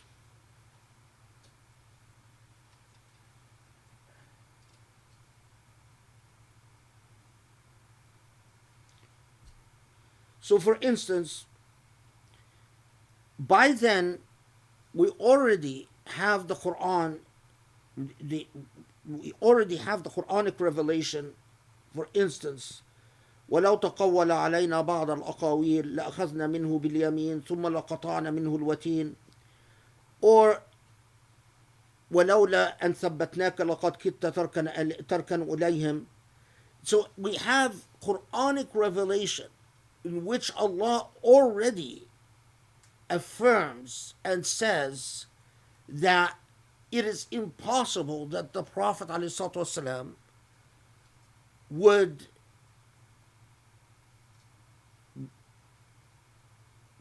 that it is impossible for Allah to allow the Prophet to, and in fact, Allah tells the Prophet that if you would misrepresent any of the Quran, Allah would promptly smite you, that Allah would promptly destroy you.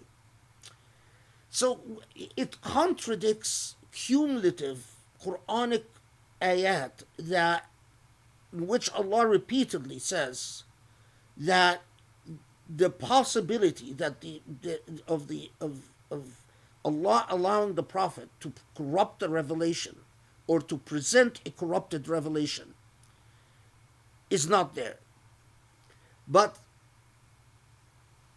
now there's other things. With Hadith al-Gharaniq, we have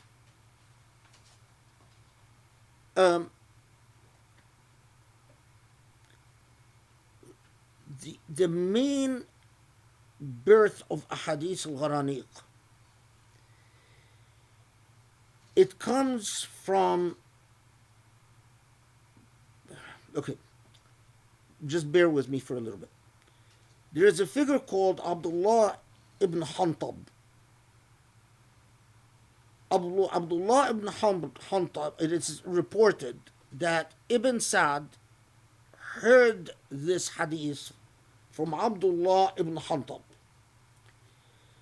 The other main path for Hadith al-Gharaniq is Muhammad bin Qab al-Qurazi. Now, when it comes to Abdullah ibn Hantab, ليس له صحبة.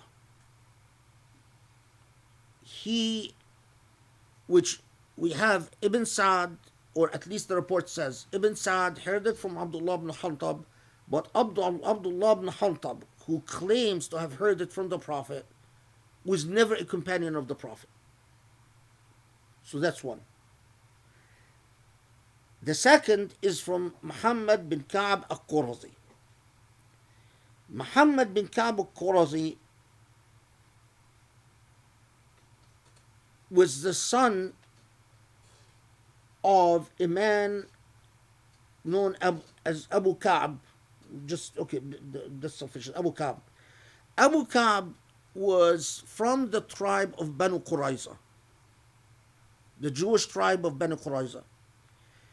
And remember, this is Banu Qurayza, the one that was the tribe that supposedly the Prophet executed all the men. But anyway, Abu Qab was from that tribe, and after Banu Qurayza were expelled from Medina, Abu Qab converts to Islam. Well, it's actually disputed whether he ever converted, but anyway, at some point or another, he probably late in his life, he does convert, and he gives birth to someone called Muhammad. He names Muhammad. Muhammad bin Qab was born after the death of the Prophet. Muhammad bin Qab is the main other figure that reports Hadith al-Gharaniq. But Muhammad bin Qab al-Qurazi, who's the son of a Jewish convert, and there are many reports that he actually raised his son as a Jew and called him Muhammad as a form of dissimulation. Anyway, that Muhammad bin Qab al-Qurazi himself was born after the death of the Prophet, so it's impossible that he had heard this hadith from the Prophet.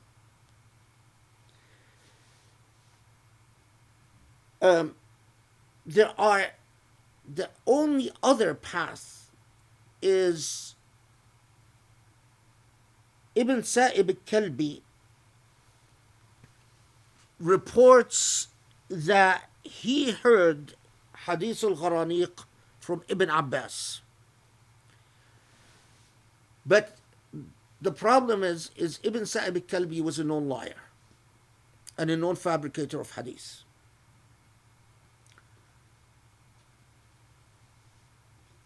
Despite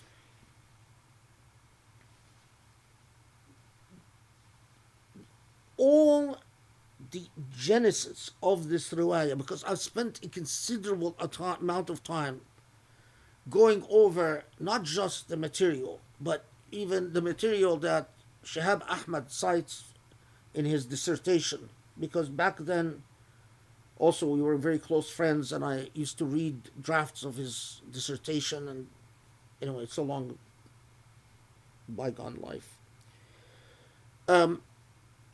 These are the only reports. So you have Abdullah ibn Hantab, who didn't have a suhbah, was not a companion of the Prophet.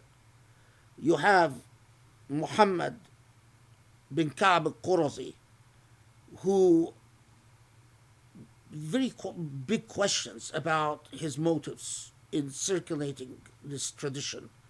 But anyway, who was born after the death of the Prophet.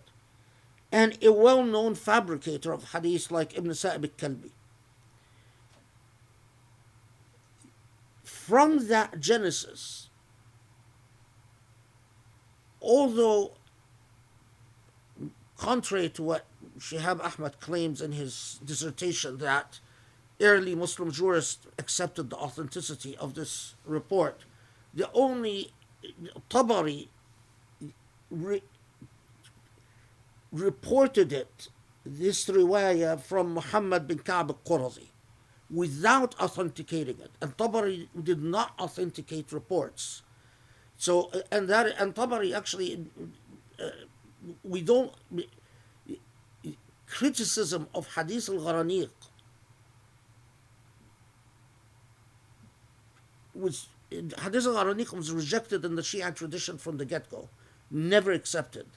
In the Sunni tradition, you have some sources that either report it without commentary or report it and say that it is munqata, that it goes back to an authority, but the link to the Prophet is not or rufi' al-Rasul, that it occurs initially as a tradition communicated without a clear link to the Prophet, and then later on there's a claimed link to the Prophet.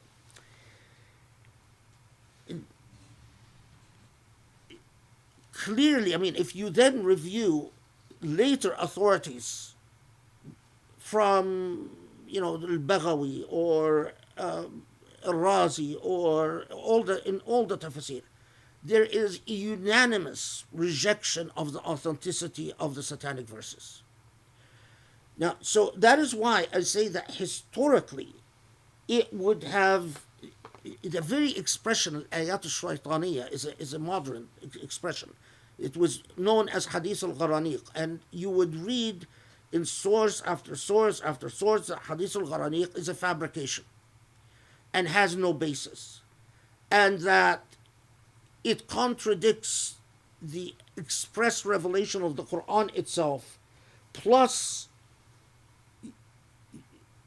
now there is even more problematic ahadith that claim that the Prophet was bewitched under Hadith al-Gharaniq. But again, all the traditions about the bewitching of the Prophet are anchored in ruwah who were among the Nawasib, without exception.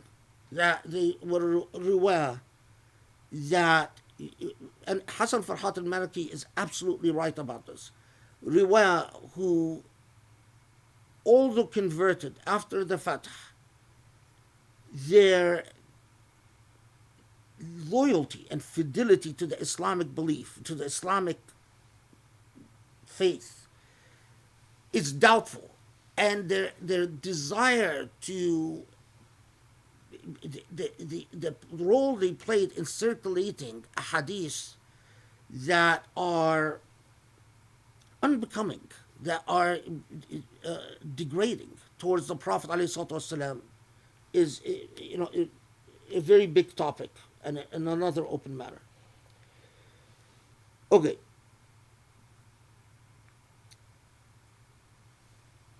So, I mean, because of this, unfortunately, we have to spend the time talking about the satanic verses and saying that it's not, it's a fabrication. But in the context of Surah Al-Hajj itself, if you put aside Hadith al-Gharaniq, the purpose of these ayat becomes quite clear if you put it in the context of Surah Al-Hajj. The Prophet ﷺ is now about to embark on the entire mission in Medina. And there are going to be numerous challenges. Some of these challenges, which we've already encountered, what you do about the hypocrites, or what became known as the hypocrites, what you do with people that will betray you in the midst of battle, like withdrawing in right in the march in the Battle of Uhud, or like the challenges in the Battle of Khandaq that we've talked about. What you do with the increased pressure by the old elite in Medina to distance and to put at bay indigent migrants that are flooding Medina. And so, for instance, when they told the Prophet that, we have a problem with the fact that all the amount of time that you spend with the indigents of Medina, which we've talked about. So there will be numerous challenges in which Shaitan will attempt to influence you to entertain the unethical path. Like the lesson itself which we encountered in Abasa wa Tawalla. And the warning here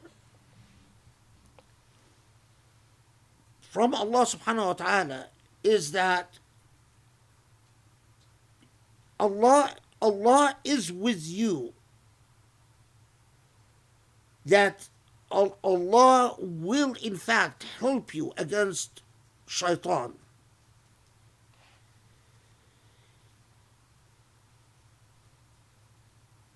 But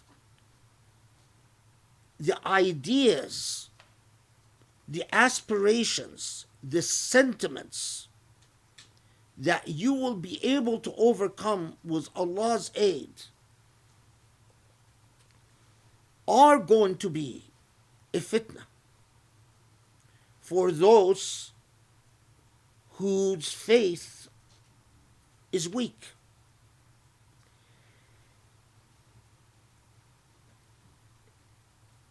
This is what you get in verse 53. That it's like telling the Prophet, even if you are safe, your ummah is not safe. Your people are not safe.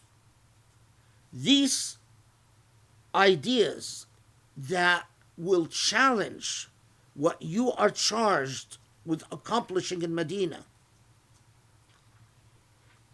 you will, as we saw already in numerous examples, in fact, Muslims did struggle with.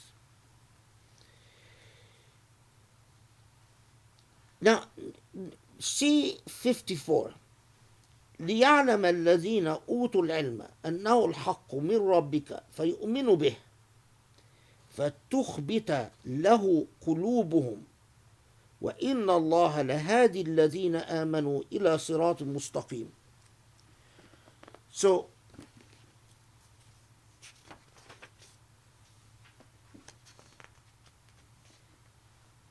this is the second use of ikhbat, which we'll talk about in a second. So, and God renders Satan's aspirations null and void so that they who are endowed with innate knowledge might know that this divine writ is the truth from thy sustainer, and that they might believe in it, and their hearts might humbly submit unto God. For behold, God does guide unto a straight way those who have attained to faith. Okay, so let's go back again to 54. So, what I want to emphasize, pause at, is فَتُخْبِتَ لَهُ قُلُوبُهُم. So,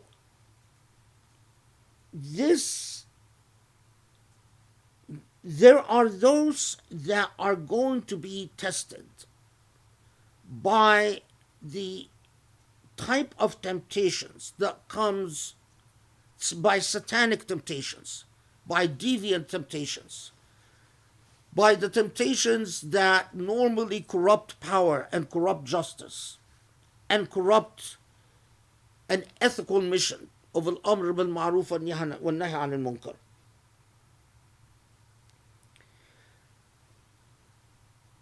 But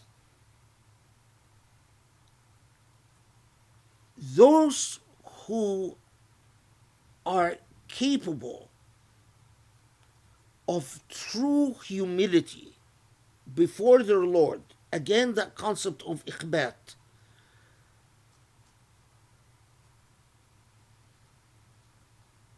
they will be able to resist the aspirations of shaitan.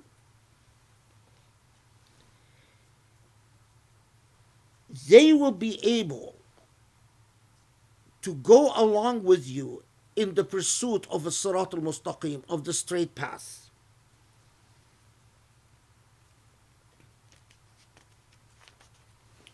What time is it? 9:15.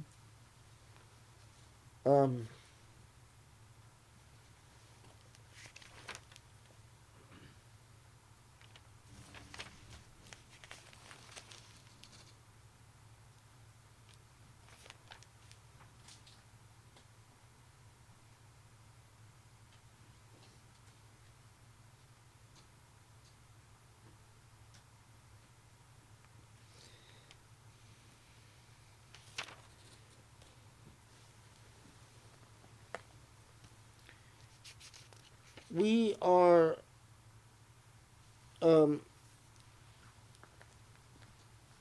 we're going to have another shifting gears, and Surah Al-Hajj is going to enter into a new paragraph, another movement in this symphony, but it is the final movement before we get, which will carry us to the end of Surah Al-Hajj. So I'm reluctant to start it tonight because it's a Tuesday night and I don't want to go till 10 because it's a Tuesday night and some people have work. And so shall we stop it? Shall we stop for tonight? Okay, let's stop for tonight.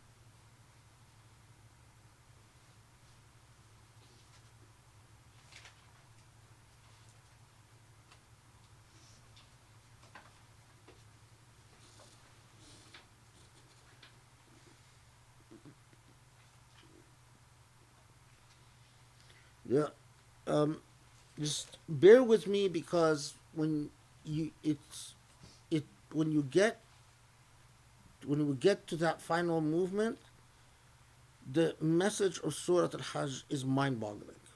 It if you truly internalize it, you're never the same.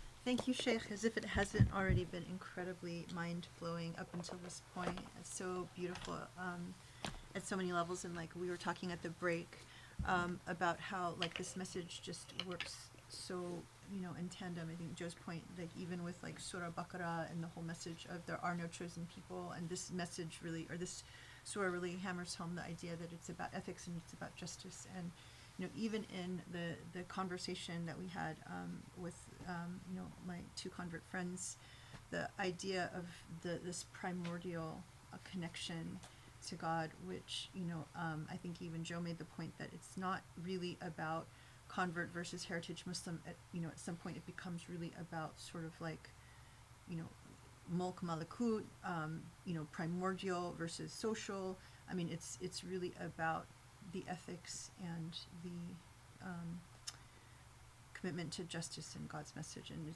keeps like just building up and getting better and better, and cannot wait for the last section of Surah Hajj. It's been stunning the entire way. So thank you so much. It's always sad to shorten it, but it's a Tuesday night and it's a necessary end. I hope that everyone has a wonderful rest of the week. Look forward to seeing you on Saturday. Sadly, we'll have to go back to only once a week, but inshallah, it'll be something to look forward to every weekend. So thank you for Inshallah. being with us, and inshallah, we will see you very soon. Assalamu alaikum. Assalamu everybody. alaikum, everyone. No, 55, 56 is a transition to just simply say that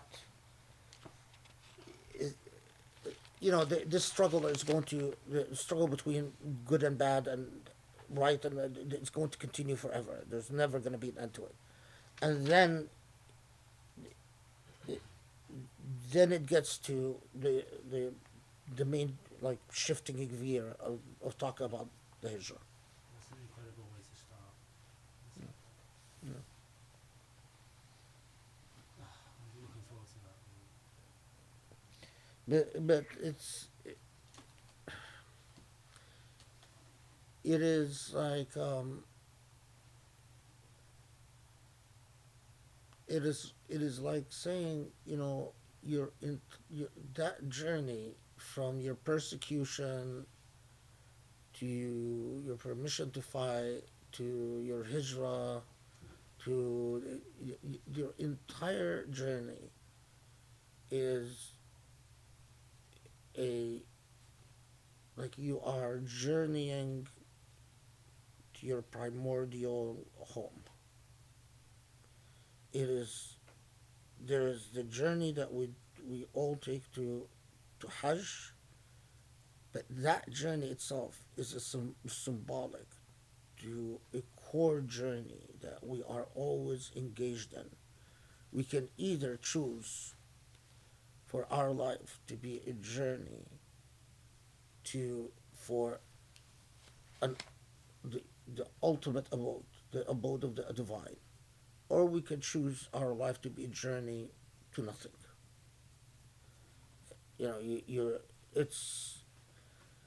It's amazing. Like that khutbah that I gave where I talked about consciousness, saying that you get the all of the khutbah that have that tone are inspired by Surah Al-Hajj.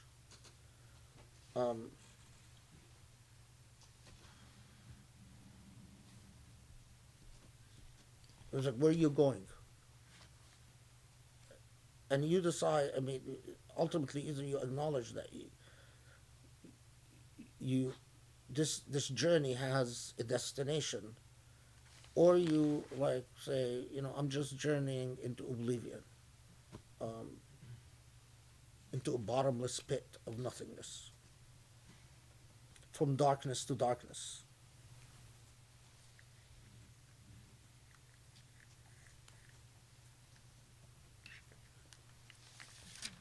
So important, alhamdulillah, might include the little afterthoughts. And the core and the core, you know what is what then comes and crowns all of this in Surah Al-Hajj is that this entire journey is anchored in jihad. That تجاهد في الله حق جهاده. That okay, you recognize this is the purpose of your journey, is you're journeying to the primordial home, then you commit yourself to jihad in Allah.